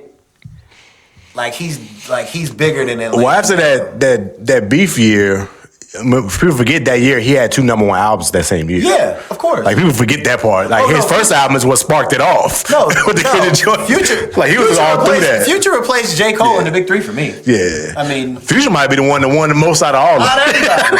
Out of everybody. Got 2 number 1 albums same year on y'all. And I think honestly, like you said, I think that they are gonna try to the first one was a double album and swing back. I think they are gonna get like more. You know, they're gonna try to get their lick back as far as musically is concerned. It's just a lot going on. I'm hearing Future is about to drop again. T.I. got his supposed to be final album dropping, which I don't mind. Dro seeming like he warming up to have him some shit coming out. Yep. There's a lot of these guys in Atlanta, like they're going back to the Atlanta OGs to bring shit back home a little bit. It just 21 needs an album like. 21's last album, in the whole like F the Streets and everything, but the album, it was more controversy behind the F the Streets movement than it was the album being good. You know what I'm saying? Like he had some shit on there though. But it's been like a lot of that like going on. But for me, how I judge albums going forward is now because they don't make albums like they used to. You know what I'm saying? Nobody does. No. So for me, how I judge albums now, Moss, is if the project is say 12 to 16 songs, and it's 4 to 5 songs off of there that my life is better with than without, I'm not mad at it. Right. Because you can't make music for everybody. That's true. And I know we all got real funny, fickle tastes. And it's very, very, it's only like, to me, it's probably only 4 or 5 artists to where if they don't make something that I like from front to back, I'm pissed. There's only a few. You know what I'm saying? I don't have a lot. Maybe 4 or 5 people. Like I want to enjoy this album. But it's got to be good. Outside of that, it's some artists to where like in Mike Will case, it's so many different artists and stuff that he like bases he got to cover. Yeah. Bro, if you give us 16 songs to 12 songs, and 3 or 4 of them I really really like. Yeah. Hey, I'm with you. You did it. They added to the playlist. Yeah, yo, you did it. I'm gonna lock it in. Yeah, yo. So that's how I feel about this album. You did it for me. You know what I'm saying? I ain't mad at it. Yeah, you did it. Hopefully we're going to get a lot more shit happening this year. I mean, people are still anticipating the Drake album. I'm hearing Kendrick coming back again. I've been seeing the Iceman stuff. I wouldn't mind it. I think I would rather hear Kendrick's next concept album because GNX was obviously like GNX was a victory lap and a party for LA album. You know what I'm saying? Yeah, I can see that. It had I still think it had like a concept album. To it, but that was his first West Coast album. Yes, and it was more so like it was like a pack. You know what I'm saying? It was like a beat. It was like a beat pack. That was almost like a mixtape, almost if you will, of just a West Coast. A lot of heat. When Kendrick go back in for his, I'm anxious to hear his new perspective of I just slayed Goliath. Yeah. Nobody could ever mess with me ever again, ever. Yeah. I just had the best year ever. It's gonna be big. You feel me? I do want to hear what. It's gonna be big. I like mountaintop raps. For sure. You know what I'm saying? I want to hear what's like you hear now. Like. Yes. The majority of people, if not everybody, acknowledge you here now. You're what you got for us now, and you on your own label. You can drop whenever you want to now. Do whatever you want to do. Control. It's just PG Lang now. And shout out to Baby King. You like that Baby King album? Yes, and I love the Kendrick verse. Some heat on there. Yes, there's some heat on there. I was like, I like Baby King. But you want to know my homeboy? I like Baby King. One of my best friends, who's like, he's even a bigger Kendrick fan. I on a scale from 1 to 10, I'm probably like a 9. My homeboy is like an 11. Like he's gone on Kendrick. Like he reference tracks and all this other stuff. Just deep dives on Kendrick, right? Yeah. So he got this analogy, hypothesis, theory in his head that basically Kendrick uses Baby Keem as a vessel to get off his less serious concepts in raps and stuff. Oh yeah, I can see that. Instead of like, it's a lot of concepts and stuff that Kendrick would want to have on his album. Yeah, he can't do that. Because he a Nobel Peace Prize winner and because all of this other stuff, he can't do it. So Keem, let's just do it and we'll put it on your album. Yeah. You know what I'm saying? Ever since my homeboy said I get to play around a little bit. Yeah, ever since my homeboy said that, he was basically like Keem, his cousin, he liked to have fun with. Like, he go over there and just get his stuff on. When we get in the studio, we have a good fucking time to make some shit. Yeah. And ever since he said that, it really kind of like put it in context for me. So ever since, I always kind of heard that when I would hear the Keem projects. But I love it though. Yeah. And he got the real because he got a lot of songs like that where it seems like they just having a good time and just getting some weird shit off, but it'd be hard. And he might not want to put that on his album because he know he got the Pulitzer Prize people and Rolling Stones and he got to bring a lot to the table when he doing Harper's Bazaar. And but even still then, he'll still incorporate Keem on them albums like that. You can hear that in a lot of his projects, recent projects and shit. But yeah, they got some dope shit going on. Yeah, I ain't mad at it. I can't wait to see how that play out. We need some music, man. We need some music. That's It's been a lean time. It has. But still, I mean, we like first quarter in. First quarter in, huh? Did you talk about the before we leave music? Did you talk about the what's sweeping the nation? Lotto, 21, the kid. I didn't. That just happened the other day, right? Yeah. Did we get? Is it sweeping the nation? It's sweeping my Twitter. Because she's pregnant. They on there fighting about that. Because she announced her pregnancy. Because of his hands and all that. Fighting about. But I thought it was like known now. Well, is they still trying to keep it quiet and play? The reason why, and again, y'all, I don't care nothing about this. I don't care nothing about the rich folks' business. Yeah. But from the dissertations I've been seeing on my Twitter timeline, are the people who are like pro, and the people who are like against what she's doing or whatever. What, like just being with 21 and having a baby? Because of the fact that 21's married and he's still married to the first baby mama and he got 2 kids by the other baby mama. It's basically, I didn't know 21 was married. Yeah, he's married. Who he married to? Yeah, that's what I'm saying. Like he's still legally married with 2 kids. I didn't know all that. You see what I'm saying? Now I look like I'm being messy, but yeah, I didn't know all that. Yeah, so that's kind of messy. Yeah, so the people on Twitter basically saying like, Lotto, your whole brand was you could never be one of these dudes' baby mamas, and y'all pregnant with these dudes, and y'all can't be the main one, and I could never, and all of this other. It's like so much of her raps. Yeah, I can see that. Lotto is another one who I don't think is really being 100% authentic to who she is. I think I look at all the girls. A lot about that. All the girl rappers that rap like that all be lying. But it's some girl rappers that I think rap like that are truly like Mona Leo rap that aggressive. I think she's really like that. I think she really grew up like that. She just ain't got a nigga that got her yet. I think she really sound like that. You know what I'm saying? Meg been talking about that, and she been in a relationship for the last whole career. But the thing about and she locked down again. To me, Lotto is like the rap version of like Nunu. Like. Okay. She acts more... She look untouchable. Yeah. Because she ain't been attached to nobody. And she act more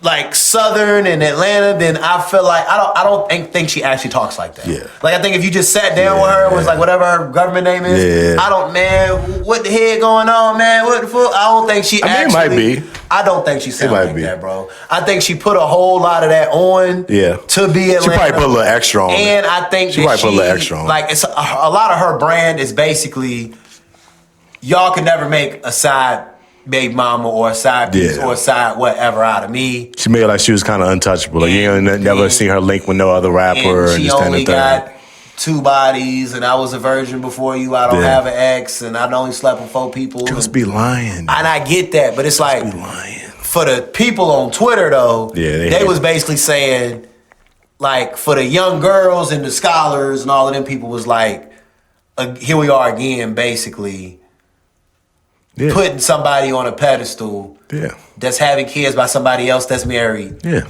And we doing this kind of again. Stop putting your trust in rappers. You know what I'm saying? So it's like, again, why are we here? And it's a group of people that's basically celebrating what she got going on. And it's another group of people saying we shouldn't be celebrating what she got going on because of whatever. Me, myself, personally, I'm not that invested. None of it puts no money in my pocket. I ain't worried about but I do think it is a kind of like a conversation, I guess, amongst people to be had. Stop posting these people as your role models. Yeah. I think that is good because it's For like sure. you, as time goes on, you get to find out like they just regular people too. she's a person. Yeah. You know what I'm saying? Her and dude, if they in a relationship or whatever, great. You know what I'm saying? Yeah. She just did the song. Have you heard the song? Which one? Oh, the she put out with the rollout of I think it's called Business and Personal or something. Put like an intro or something. Yeah, it was decent. She had not a bad song. Yeah, she had some stuff on there. I heard somebody say that Lotto makes music for Lash Text. And she raps in Shade Room caption. And ever since I heard it, that's facts. It messes up me listening to her again. Yo, the internet's so evil, bro. They'll like simplify your shit and make your shit look so bad. It's like the girl told dude she look easy to draw. He was like, draw me in, and she just drew it. But it makes so much sense. It's like, yeah, it's kind of true though. Like, they was like, You gotta roll with and it. Moneybagg Yo basically like make music for like they speak in Shade Room caption. Yeah. And I was ever since I heard that I was like, it's a fact. It's a fact. Okay. It's nasty out here. But yeah, congratulations to 21. Congratulations to Lotto. Yeah, shout out to I them. hope y'all have a Shout out to them. happy, healthy, safe pregnancy. You did it. And thoughts and prayers. Do they thing. Let's get to some positivity. Okay, we love it. Positive things happening. Sinners won a lot. Sinners got their respect and got their regard and their Oscars. Biggest one probably getting the biggest two, getting the best original screenplay. Shout out to Ryan Coogler. Yep, shouts out to him. And His getting accent kills me. I love hearing him he's talk. so big, such the bay. Yo, So open. I love hearing him talk. That shit crazy. Shout out to Michael B. Jordan. Yeah. Winning Best Actor. Yeah. For his Sinners. Yeah. You know, Leonardo DiCaprio was in there. Yeah. In that category too. Was in that? What's the movie? That was a good movie too. No, that was a really good movie. Here we go again. Ain't that what it's called? Another Mission. something lost. Another something lost. Something like Here that. we go. Another mission. Another battle. Another battle. Here we go. Another battle lost. Another something. That's gonna mess with me. And they was hating on Tiana. She acted good in it. One battle after another. One battle after another. One battle I after say, here we another. go Yeah. after. Yeah. It was a decent movie. I liked it. Had a good little. You know, it's not a lot of movies I watch to catch. I wish James was here tonight because he shitted on Sinners. I told you it was a great movie. And they won the awards because they was the best movie. Why he ain't like it? James was calling it a Tubi movie and some other. He went crazy with it. He said he thought it was bad. I'm like, yo, what? Did you watch? Did we watch the same movie? For me, bro, like the reason why like it's not as high on my personal list is because I'm a real big nonfiction guy. Okay. So like I don't care what the movie is. Yeah. The second that somebody turn into a vampire or somebody take off flying, or I shoot you close range and you don't die, or and a lot of people say that high on that level. Yeah, that's just me. And it's another large feat to even win these awards and be a horror flick. Yeah, because a lot of horror flicks don't get that type of respect in the award shows. So even for me, somebody who's like completely nonfiction, I'm not watching no sci-fi, Marvel men. None of that. Yeah. But even I was just like, okay. Yeah. I think it was there's a lot of layers. You know who kicking theyself? Who? Jordan, what's his name? Jordan Peele. Jordan Peele and his joints. Bad. Yeah, he probably kicking himself. Because I feel like Sinners was, again, I think we might just need to name this episode Execution. Execution. It's all about the execution here. Again, I feel like a lot of them Key and Peele movies, even like Get Out, had like some of that. Yeah. But how Sinners That was probably the best one. executed and how they brought it all the way around. It was very It was palatable. Yes, yes, it was very good. I like how I seen this clip on Ryan Coogler was explaining like we started talking about how you picked up during COVID with being in the house was baking a lot, been doing baked goods and making a lot of sourdough bread from scratch type of shit. And he was just talking about how he learned that, and he's like, before I started doing baked goods, like I was just look at it like it's something easy, like you can go get a croissant, just go to the store and get a croissant, like ain't that much. He's like, but making a croissant is a lot of detail and different layers that you got to do to it, and it's real intricate for it to come out right. Because if you mess one thing up, it's not gonna come out good. It won't be right. He's like, so that's how I went into making Sinners. Is like I wanted to be palatable enough to where, like, if you're a person that just want to go to the store and get you a croissant,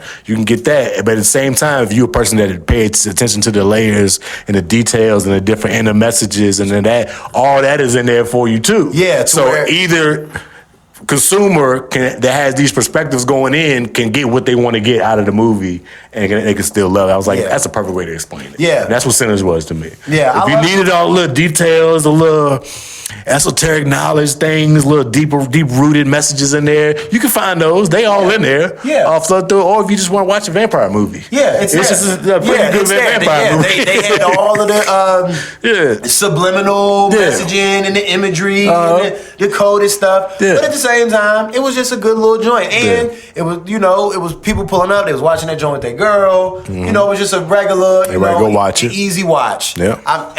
Shouts out to nailed it. For me, y'all know I'm always talking about the money and the business side of it. Yeah. That man got 100% of all of that. He had one of the only deals that took all of that revenue. He had 100% of the gate. He got all of his stuff. That's a black businessman that bet on himself and he cashing out. And anytime I see that happening, whether it's Ryan Coogler, Kendrick, anybody that's a black business owner and they bet on themselves 100%, they fund themselves and they cash out, salute. Yeah. From the bottom of my heart, dog, salute. And that's like somebody I grew up with. I don't care. I'm rooting for him loud from the stands, bro. Because it's not a lot of times where you see Tyler Perry. I mean, some of the stuff I don't love that he do, whatever, but Jay-Z, whoever it is, you put your money up, you get your business acumen together, you put it all together, and you smash, and you getting the critical acclaim. And you stand behind it. Man, I'm behind it. I'm behind it. Because that's probably some of the best parts is like just the interviews and all that has come from it. Yes. Speaking on different things. And then where he came perspectives from. of it and all that. And different people and acting, because it's a lot of people that will say with their mouth, man, I believe in myself enough to da-da-da-da-da. Yeah. Man, if I was them, I would woo-woo-woo. Mm-hmm. It's a lot of people, armchair quarterbacks, Monday morning quarterbacks, backseat drivers, that will say what they would and wouldn't do, and if I was me, that's of somebody that he's probably sat back and say, yo, when it's my turn, I'm going to stop at nothing until I negotiate every single thing that I want. And after I get every single thing that I want, I'm going to hit it out the park. And he did it. So shouts out to you, dog. First original screenplay, own original movie all through and through. I seen a lot of the other interviews of how he's speaking on it, like, because he had to be more front-facing with the rollout of this movie because this is his movie. Like, he had to push it forward and give people the breakdowns and all the intricate parts of making this because he's a guy that had success in Hollywood with movies. Like, he said it might not be our biggest movie. Our biggest movie probably is Black Panther, of course, of how well it did. He's like, but all my other past movies, Fruitvale Station, Creed, they were all stories that was already created. It was storylines that people already knew. I just had to bring them to life. It's my first time creating a story that wasn't heard of and bringing that to life. And that's why you see me front facing in all the interviews talking, because this is my shit. I had to do that with Black Panther. Black Panther gonna sell itself. It's a Marvel thing. You got all these stars in it. It's gonna sell itself. It's gonna do what it do. But man, shouts out to him. It's dope to see that. Yeah. Shouts out to him. Love seeing him. All the reenactments, people doing their skits of him. Cause he's so Oakland, bro. Yeah, and shouts out to Tyler Perry for putting him on. Cause they say Tyler Perry was the one that made him negotiate his, like they say Tyler Perry had something to do with to get that deal for this movie. How his deal was negotiated. Oh, that's dope. And you always gotta even though, like I said, I don't love Tyler Perry, but if anybody that get to that level and they negotiate their stuff and they put other people on, reach out and be like, hey, bro, this how you need to structure your joint. Like, make sure that they give you X, Y, and Z. Like, and I know they could give it to you because I did X, Y, and Z. Like, I know what it is. I know how this works. In the wings, you got to give like them mentors and them forefathers and them different people, the Lee Daniels of the world and different people they credit, because like we wouldn't even see what that looks like. You know what I'm saying? They're in these rooms. They have something to stand on when they come in the room and have a conversation. Yes, and they have proof of concept to say, hey, this happened. The resumes, the money. The man. Sales, that's all what's that. Up. That's what's up. They was hating on Tyler Perry for saying it. And I'm like, no, like he need to, like, that is like, but y'all know what's going on right now. Like, no, like we went in and made sure he could get that. Like, I ain't had no problem with that. Not man. at all. Shouts out to Ryan Coogler. Shouts out to everybody. Not at all. Black people. Shout out to them. They did it. Did it big. They have a little random topic. I want to bring up this clip that I have of it. Okay. Just on this, he actually is the CEO of. Did I find it? Where is it? Is this it? Sam Altman, who is the CEO of OpenAI, had this to say. We don't, but we see a future where intelligence is a utility like electricity or water, and people buy it from us on a meter and use it for whatever they want to use it for. The demand that we see for that seems like it's going to continue to just go like this. And if we don't have enough, we either can't sell it, or the price gets really high and it, kind of goes to rich people, or society makes a bunch of sort of central planning decisions that I think almost always go badly about, we're going to use our limited computer supply for this and not that. So the best thing. So basically saying that AI or OpenAI will become a utility in the future. And that people have to OpenAI pay is the technology behind ChatGPT, correct? Yes. Okay. Yes. Now, how are we feeling about this? In the beginning, I'll zoom out and then I'll zoom in. Yeah. In the beginning, I was very much against really any AI, any form of ChatGPT, anything like that, right? Yeah. I'm like, man, like y'all ain't reading as it is. Here we go. You know what I'm saying? Here's another opportunity, right? But you know me, I'm a financial advisor. I move money around, do all of that. Yeah. So I had a colleague or two tell me, hey, download this joint. I pay $150 a month for Jump AI and my finance ChatGPT. It's like a business version of it. Yeah. And he was showing me some of the functionality of it and how I was building certain things and putting certain models together, illustrations, breaking down stuff, and just saving him time, making him more efficient and better at his job. Yeah. And thus being better for his clients. And at the time, we had a secretary at our office, and half the stuff that she was doing, AI was doing much better and quicker. So then I started paying for it. Yeah. And it's just like anything else, how them algorithms is, the more you feed it information, the more it gets better and it starts remembering stuff and it starts putting stuff together for you. Yeah. So I started off being like, I'm not with it. And then I looked up and now I'm the ChatGPT AI guy in my office because don't nobody else in my office use it. I'm the one that's using it, right? So I'm like, I had a change of heart, but where I had to catch myself was, I think I was typing something in because it asked me, you had a presentation on such and such, how did it go? And I'm like, wait a minute, hold up. I gotta start. I can't wait.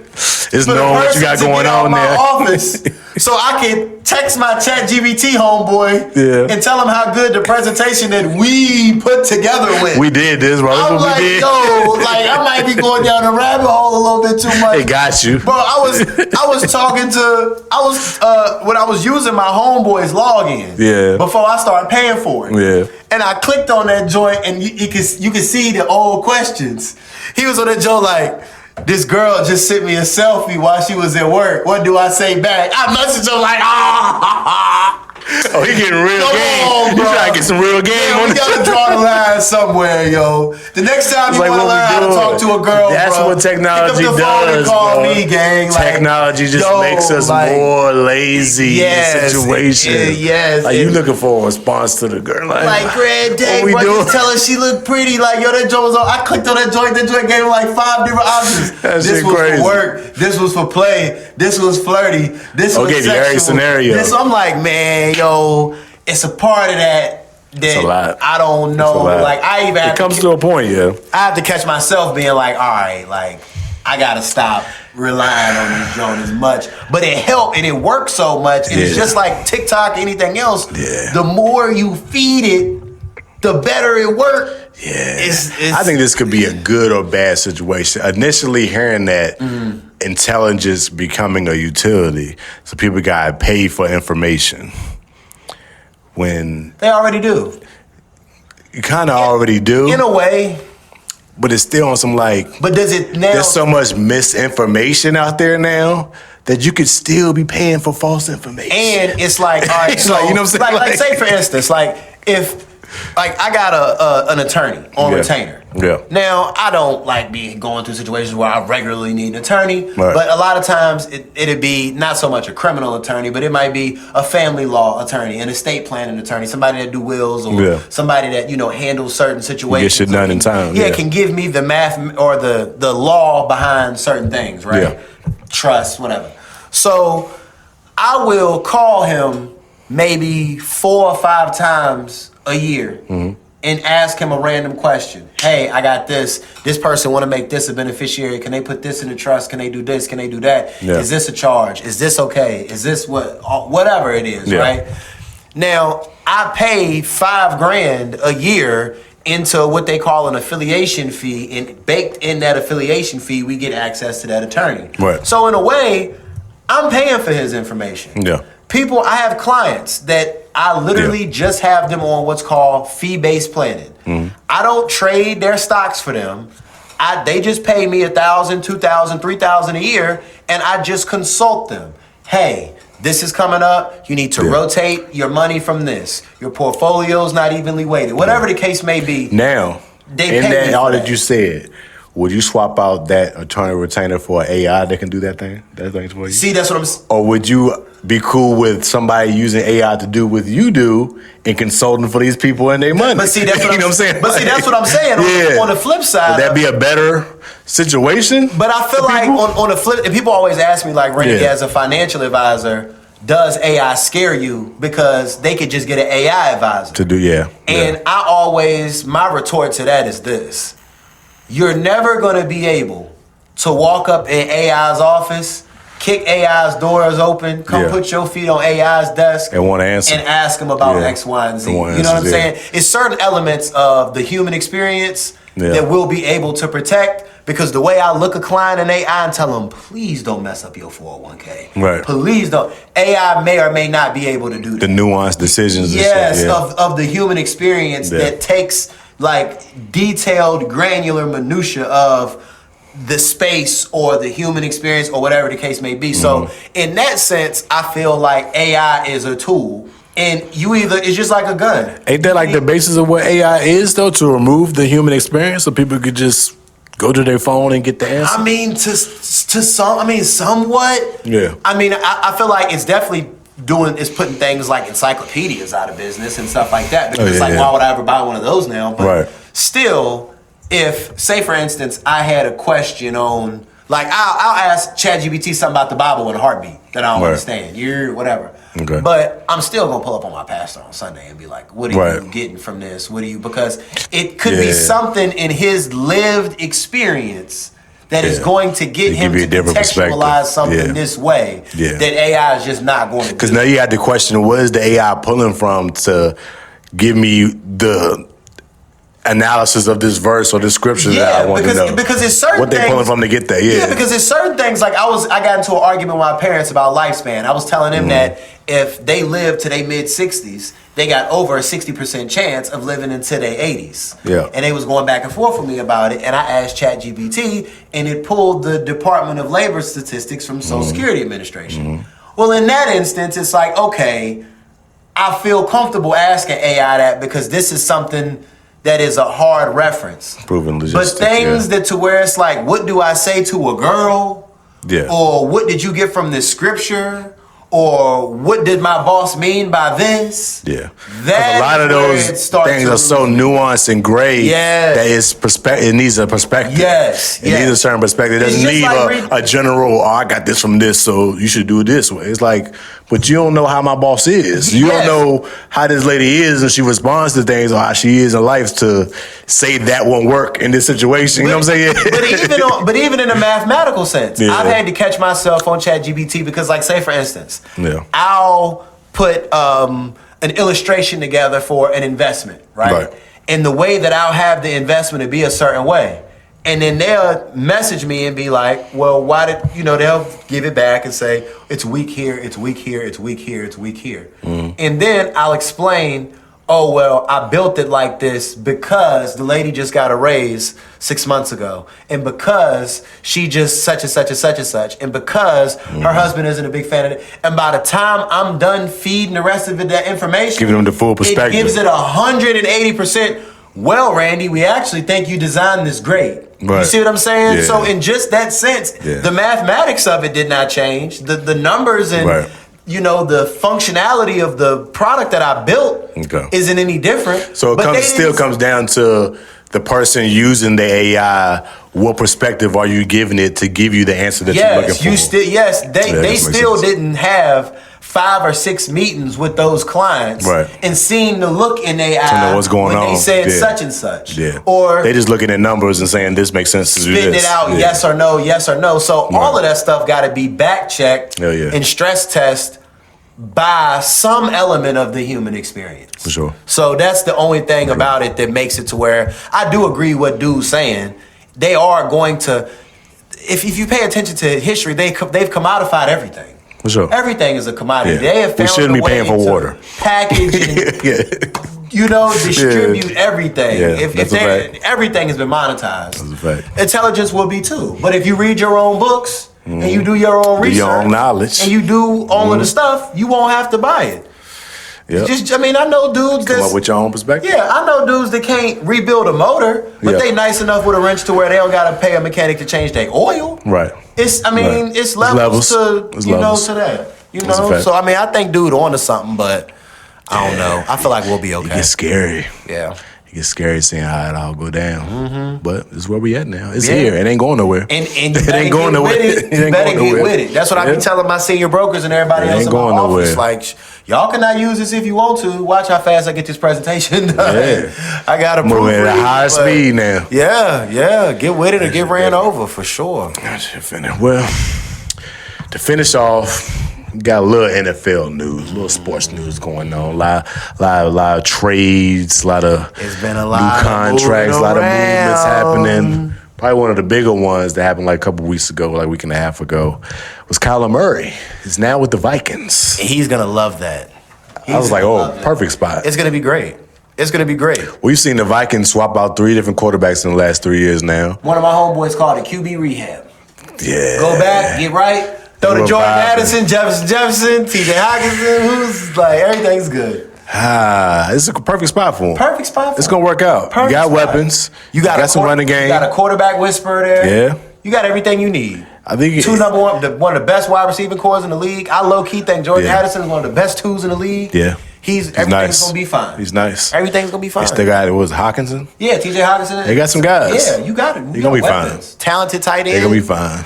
I was mad we didn't get him in Pittsburgh. I want him in Pittsburgh bad. Yeah, he's good. Bad. He's good. Y'all done made some moves For $1.4 million? Y'all done made some moves. I would have loved to have had him. I ain't gonna lie. I think it's a good spot for him. I think it'll all work out. I think they wind up signing him. I think they wind up signing him for like a 2 or 3 year deal. I think he stays. It's possible. Because they let Sam D walk and they let Dude walk. They ain't gonna let nobody else walk. Yeah. Keep him.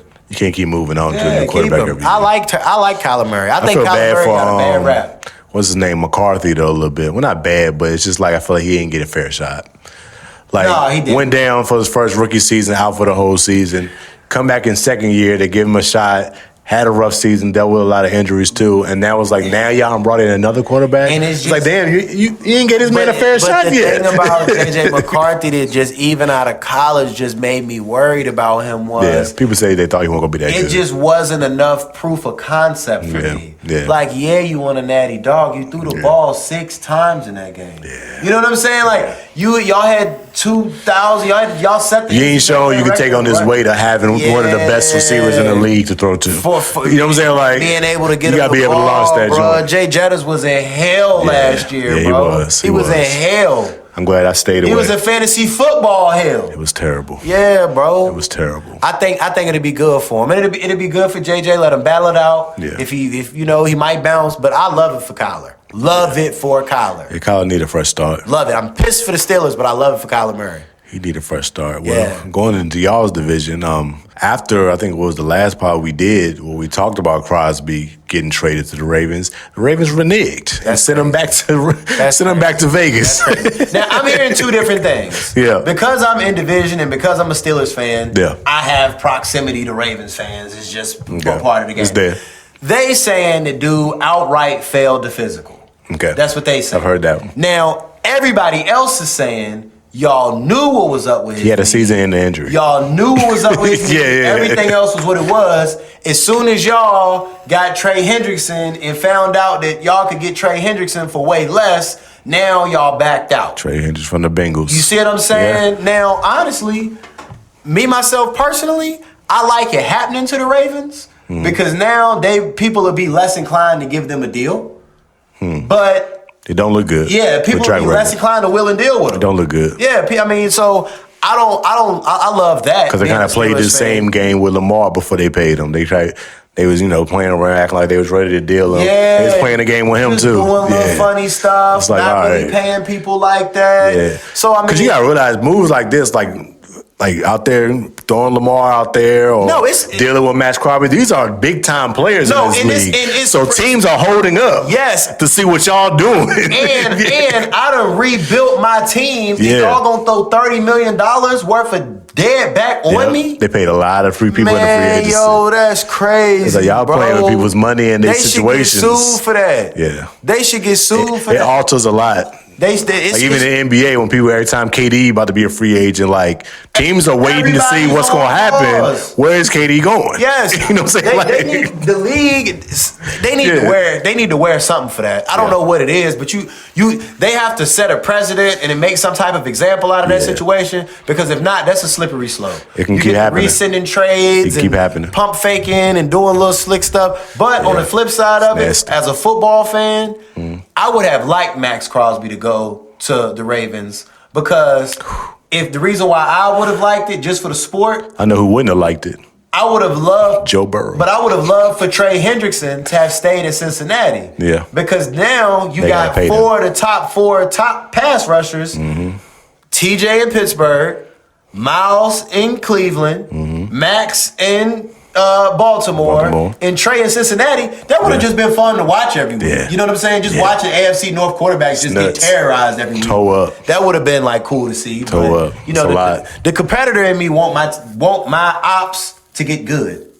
I don't want nobody that I'm in competition with being terrible. I don't know if I agree. No, I want my ops to get good. Well, they can try. I don't want them to be better than my team. I don't want them to be better than my team. Yeah. But I hate games to where, like, when your division, like, say for instance, a lot of them good Eagles years, your division was terrible, like so bad to the point to where, like, I like when it's a division. And you might win 10 games and not make the playoffs, dog. But even in the nuance of that, like, say they could be bad teams in your division. Because they in your division, they gonna play you their best. Yeah. You know what I'm saying? Like, people like that, because as a Patriots fan, through the Brady era, everybody's talking about your division is so weak. I was like, well, we split with Miami a lot of years. We split with the Bills a lot of years. And like, the only team we really dominated consistently was the Jets. Yeah. Except for those 2 years when they got to the AFC Championship. I mean, just like with Big Ben, he only lost to Cleveland like twice in his career. But I myself personally, I want the teams that I'm playing against to be at their like the best. Browns got their first playoff win against the Steelers. Yeah. You know what I'm saying? In 20 years or something like that. Like, it happens against their divisional team because that rivalry is going to be there. I want the teams that I'm going up against, like, I want them to have, like, in a playoff game, and we play in Baltimore, and they don't have Lamar, I hate the game. Yeah. Because if we That's win. That's happening a lot with y'all, too. Because if we win, you got to hear it. Yeah. You see what I'm saying? Lamar won't there. But if we, you see what I'm saying? But if we lose, it's even worse. Yeah. It's like, damn, they beat y'all without Lamar. So it's like, I want all them, I want any squad that we up against, I want them to be good. Yeah. I want my competition, no matter what it is, For sure. in life, whoever. I want sure. my competition to be that. For sure. That way, I know I'm sharp. You know, I think what I feel more so that way in the playoffs. When in your division, I don't ever want them to be better than that. They're gonna be decent because I feel like them guards are regardless of who on the team, they still gonna play y'all at y'all best because y'all division rivals. Yeah. You know what I'm saying? It's still gonna be a big deal. I wouldn't be cheering, but it's like in that instance, it's like okay, we got Max Crosby. We been having to block Trey Hendrickson and Myles Garrett. Yeah. Right, bring them on. You know what I'm saying? Yeah. The more the merrier is more so my attitude. But I thought he would have fit well culturally in Baltimore. Yeah, it was I fit. feel like It made sense. I feel like it was a good fit, but he did. You see his interview he did afterwards? I did. That was funny. He was like, bro, that whole experience was just ass. Yeah. That's what he was said. Yeah, he had to fly. He had to fly commercial. They ain't flying private. Well, I guess it's like rich people problems or whatever. But it's still on some like. There's no way to get directly to Baltimore from where he. And was. that's not how you treat somebody that you about to trade 2 number 1 picks for. I don't care. Like that's crazy. You bro. gotta lay out the red carpet for him. Yeah, What we I've been talking telling about? how the cheerleaders Having feel them when I fly to get DC and drive have 2 kids, hours. My jersey, I need everything, bro. It's a lot. It's a lot. do the rollout for me. Yeah. I'm trying to feel like the king of Zamunda when I come in. Court You don't me. want to do that. You feel me? Yeah, you don't want to do that. Straight up. It was Court bad look. me. Bad look. I see. I see on this. I didn't really. I wasn't as moved by this as everybody else was. What's that? I knew Waddle was going somewhere. I knew he was going I knew somewhere, they was but gonna I clean think house. where he ended up going to the Broncos is like a bigger deal to me. The Broncos receiving core is dirty right now. Their receiving core looks so good. It's gonna be a problem. Like we see what the Broncos did Their the last 2 receiving core looks seasons. so good. They've been in the mix. God. AFC Championship contenders. Godly. If they ain't lose Bo Nix in the playoffs this past year, they probably. love their receiving. You know what I'm saying? I love their receiving room right now. They got a real nice. Did you see the? They got some guys. Now, but have you seen the Miami's receiving room? Now it's terrible. Their Waddle's gone. Yeah. Oh my God. It looks bad. Oh God. And Malik Willis just signed there. I feel Me bad and for you can Malik. go catch the rock. I feel bad for Malik. They ain't helping Malik out at all. I was like, Yo, damn. just get your bag. He Malik. finally getting his opportunity Just to get get your in the bag, start. Malik. Get your bag. Because they don't got nobody for you to throw. What? I didn't even know this. Justin Fields went to the Chiefs? Field signed with the Chiefs. That's probably good for him. I think that's a big deal because we know Mahomes going to be out for at least the first half of the season.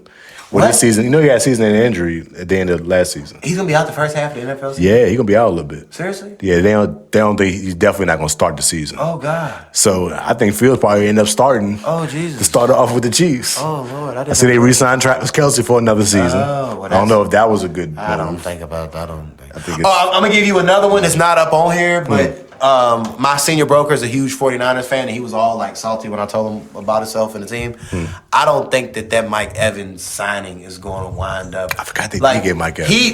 I was in the bathroom, Yeah. and I heard him go, "Woo, yeah!" I'm like, bro, y'all's team is already a retirement facility. Yeah, they got to get younger. All of y'all star offensive players. Yeah. C-Mac, It's a bunch of vets. Trent, Kittle. They on their way out. All of y'all star Yeah. players are old. And all of them are injury prone. And y'all need to get faster. Yeah. Y'all need to get somebody to stretch the field. I would have got Romeo Doubs or Rashid Shaheed before I would have got Mike Evans, and they gave him Romeo Doubs money. Listen. Shout out to Dobbs. He with us now. I don't love, how much money we gave Michael Pittman. Yeah. But I'd rather pay Pittman before we pay Mike Evans that money, bro. Like, Yeah, we was looking at Pittman you too. need somebody to stretch the field, Y'all got dog. Pittman. Y'all got a running back. Y'all got that We got Rico Dowdle. Rico Dowdle. I like Rico. I like what Rico. we're doing in free agency. The only thing that I wasn't a big fan of was I really, really wanted us to get Kyler Murray. If we would have got Kyler Murray, I would have been super For real, happy. I think y'all should have tried to go for Malik Willis. That's who. Y'all should have went to go one get or the Malik. Other. One or the other. I would have been thrilled with either. I would have rather. Y'all would have got Malik shit would look a little different. I would have rather the Kyler Murray because I know I could get the best of Kyler Murray gives me a little better than Malik Willis. Yeah. And I know for a fact. I think Malik might be a little bit more tougher than Kyler. though. Yes, I think he's built stronger. he's but tough, I think that their style of play is kind of the same. I get the upside. Yeah. I don't know about the leadership and the mental fortitude with Kyler. I feel like he check in and check out. That part. But I feel like you can still build on a lot of shit with Malik. but at least I would rather go it on a prove-it deal with him. Mm-hmm. We pay him 1.5. Arizona pay his salary the next year or two, and then we see. But I would have taken either or. I like that we getting a more of an offensive identity. You know, we got Get two DK guys. on one side, Pittman on the other. Both our receivers 6'4", 230. Yeah. You got big tight ends, Darnell and Firemouth and everybody. We brought in a big running back, you know, that's bruising. At least on offense, we are trying to And Mason Rudolph. establish, but that's the problem. But people How would say- you feel if y'all bring back Aaron Rodgers again? That's a possibility still. I wouldn't be totally against it, but I'd rather us see what we got in Will Howard. Yeah. I would rather us just Yeah. see. And for real, Pittsburgh inside folks talk well about Will Howard. I have not seen nothing. I don't we ain't be seen him. Yeah. at Latrobe, Pennsylvania, and Yeah. for the what's the names like the real Pittsburgh fans. Yeah, he ain't got no But opportunity yet. From what I've heard, he's really, really smart, Mm-hmm. and so much of Mike McCarthy's stuff is like smart quarterback play and Yeah. stuff like that. He does well he's with an quarterbacks. ex-guru or whatever. So Yeah, he I does mean, well. if in a perfect world we bring Aaron back for a year, bring Will Howard in, see what we have, See if we can make it happen. and just see, you know, Yeah. and then just wait. Yeah. That would be my ideology. Yeah, it's a lot of moves being made. It's It's a just lot. the beginning. That's a lot of people moving around, boy. Just the beginning. NBA season is winding down. Yeah, I'm about to tap in. Almost time for the play-in games. I don't get serious about the NBA until after the first round of the playoffs. After the first round of the playoffs, I tap in for real. Up until then, I try not to get. I don't get too invested because it's You don't like the play-in games either? sometimes, The play-in games been pretty good since they added them. sometimes. They're But pretty good. my thing about the Shit, we've seen the team go from the playing games to the finals yeah before. Like, it's crazy. I'll watch like when probably like first round. Yeah. You know, maybe play-ins, but it depends on who's in the play-in. If I felt like a certain player, I watch it. But I The get Hornets been heating up here lately. They've been kind of playing really good. They look like that's they're about to be a good. playoff team this year. They're That's looking kind of good. dangerous. On the East, right now, the Cavs, since they got James Harden, they've been looking really different. Like playing extremely well. My Celtics, Tatum back, and he just falling right in the fold, looking like he ain't had no time off for the most part. Playing well. We looking like big dogs. I'm still skeptical about the Knicks. Don't trust them. Don't know who else over there on the East that I can give perspective to. But I'm also on the East. I'm more worried about the Cavs and the Celtics. I see the Cavs and the Celtics right now. okay. So who else in the East? Oh, and Detroit. Detroit leading the East. They number one. Are they I'm still starting- skeptical about Detroit too. Are they starting to play together as a unit? Detroit? Yeah. They are, but it's still highly Cade Cunningham driven. Okay. And he just had another injury last week or whatever. So I think if they're going to be dependent so much on Cade Cunningham, they're still very beatable in the playoffs. Got it. So it's still to be seen. But Okay. That's We'll what's see how up. that I'm gonna play tap out. in. I'm gonna tap in. on the Like I West, said, I like the playoff West basketball. the West has got a lot of shit going on in the as West. always, yeah. Because, OKC's still at the top. San Antonio right behind them. They've been balling this season. Is Wemby They a still real on minutes problem. restriction? No. Okay. He had a few little bumps and bruises, but he's been playing for the most of the season. Okay. Yeah. Okay. Because they He's told been me he was playing on good. minute restriction. But their team looked great. Stephon Castle, De'Aaron Fox. Like, they got some guys. Got it. And with Wemby, they got a problem. They got their own little big three situation Got over it, there. okay. Lakers at 3. We seen what Luka been doing. He had 60 the other day. I felt another one I forgot to put on the boards to be on NBA. Had 60 the other day. So the Lakers looking good. They in 3rd. Houston with KD and them. I'm in. What's his He with the name? young Single. boys. Yeah, he got the young Yeah. boys out there. They got a nice squad with KD being their vet and leader. Is Denver right there. Oh, about to say, what is Jokic doing? Is he? They in is he 5th. rocking? Denver, Okay. they still doing their thing. What is Utah? Minnesota to right these after them. days? Is Utah? Oh, Utah was horrible. They Utah's horrible. already eliminated. Okay. Them and the Kings, they already eliminated. Okay, They got out it. there. Got They it. at the That bottom. shows you how much I know. Yeah, they struggle a little bit. Okay. But look good. All right. There's a lot of changes going on with the NBA. You know what I'm saying? They talking about they already bringing in adding 2 new expansion teams, one in Vegas and one in Seattle, and they're gonna move Memphis and Minnesota to the East. Okay. And since they adding those 2 West Coast teams, Okay. I was like, oh. How you feel about that? I was like, ooh, bringing Ant-Man to the East. That would be nice. That's gonna affect some things. Yeah, that would be nice. That's gonna affect Yeah, some things. that would be nice. Because he gonna continue to have a hard time Is in the West because they got Minnesota so in many it? big dogs. Yeah, they like 5th. What are they already? They 6th right now. Okay. They in the playoffs right Yeah, now. the streets need Ant-Man in the playoffs, man. The streets need that, man. And come to the East, he gonna cause some problems. I can already see that. Oh, okay. But yeah, it's gonna be a lot of shit going there. What we did, I didn't get to talk. Forgot to put on the board. I still have not yet talked about Bam's game. I'm glad I just remembered. Are you an ethical hoops fan? How do you feel?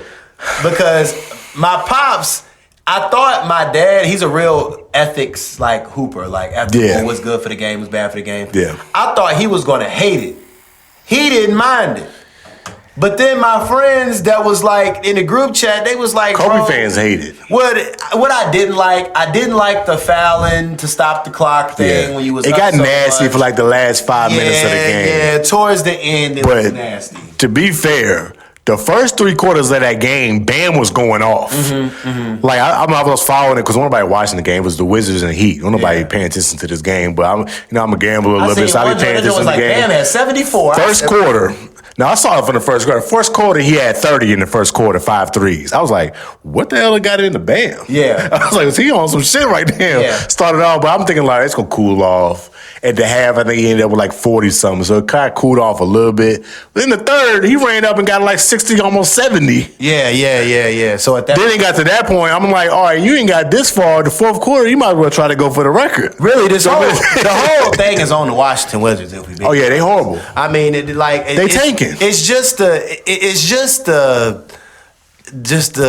lack of overall seriousness as a group and as a group. And it won't like they won't trying to stop him. Like they was double teaming, triple teaming, hacking. That's why he went to the line so much. They really was fouling him. Yeah. It's like they couldn't do nothing to stop him. I think Hero and Norman Powell was out, so Bam was their only scorer on the floor. Yeah. It was on some shit like that where they knew the ball was going to him every time. But that all right. So that makes me feel better about it. Yeah, because he had to score. Okay. Like they weren't really forcing it until the fourth. Okay, when they saw he was close. Okay. And then at that point it was like, oh, I ain't mad at that. It's the Wizards. Don't give a fuck about like go get the record. Like that makes me you that close. And at that point, when somebody at like 80, 81, and you know they getting ready to break Kobe record, and they getting ready to be number 2. Low key, the Wizards start cheering for him too a little bit. They did. You know what I'm saying? Everybody in the building wanted them to see him get the record. Yeah. It's like it is what it is. Yeah, I ain't mad at it. Shouts out to Ethical Hoops. Shout out to him. And shouts out to Bam and Asia as a couple. Being happened to a good dude. Highest, they both got the highest records in their leagues. Like current players? Active players. That's hard. They're going to have a cyborg baby. Dope. Yeah, that baby they have. Goodness gracious. We talk about Wemby. This motherfucker gonna be a freak of nature. Wait till Almiron St. Brown's daddy and them get a hold of that one. You know the genetics. Yeah. Yo, he be getting his shit off. I be seeing some of his clips. Big on the genetics. Oh, they possibly giving it up. I'm like, yo, why y'all letting him say this on camera? You know what he told was? You can't cut it again. I cut it once with y'all, with your mama now. Listen. You can't keep cutting it, Don't keep cutting it up. Yeah, they gonna have a cyborg baby. Red day. Yeah, it's gonna be different. Lord have mercy. I ain't even thinking about that. That little kid right there. He gonna come out and be able to dunk. Goodness. He gonna be born and be able to dunk off the rim. Bam, Shaw. Yeah, it's gonna be crazy. It's gonna be crazy. It's gonna be something, man. Yeah. I think we did it though. Yeah, bro, we rocked out. We got to a lot of it. Yeah, we rocked out. A lot of shit happened. Board, man. A lot of shit went down. I'm gonna check my little saved post, make sure I ain't missing nothing. Or that flag football shit that happened.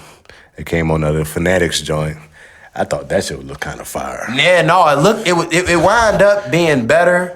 Brady at 48 still got an arm. Yeah, it wound up being better and more entertaining. Like I told you, I didn't see the actual game. I saw the highlights. Yeah. It wound up looking more entertaining than what I thought. You know what I'm saying? Which is good. I think that's a lot of people were saying like, damn, they could do this at the Pro Bowl. Yeah.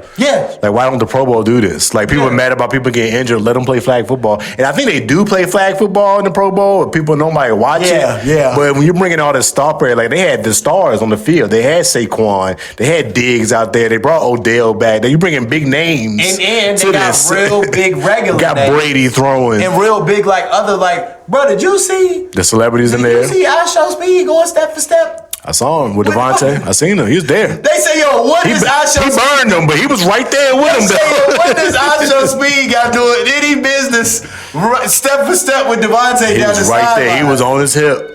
He was on his hip. I ain't mad at him. Shouts out to I Show Speed. They had the star. They had Drewski in there. I think Gronk played. One of the Paul brothers. Yeah, the Paul brothers in there. They got big star names in the media, big star players that played in the NFL and that currently still play.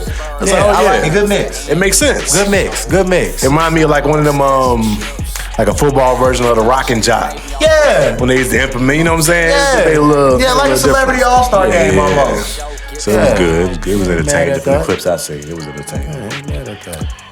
Yeah, all that. I think we did it, man. Yeah, bro. It was a lot of shit. Yes, sir.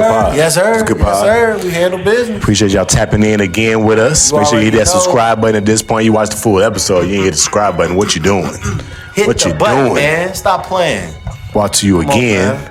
Powered by Moss Media, boy Moss. Hello. Ran in the building again. Appreciate you coming through, brother. You know it, man. Another great episode in the books. Yes, sir. And we'll be back with y'all for the next one. All right. Tap in. Peace. Good shit.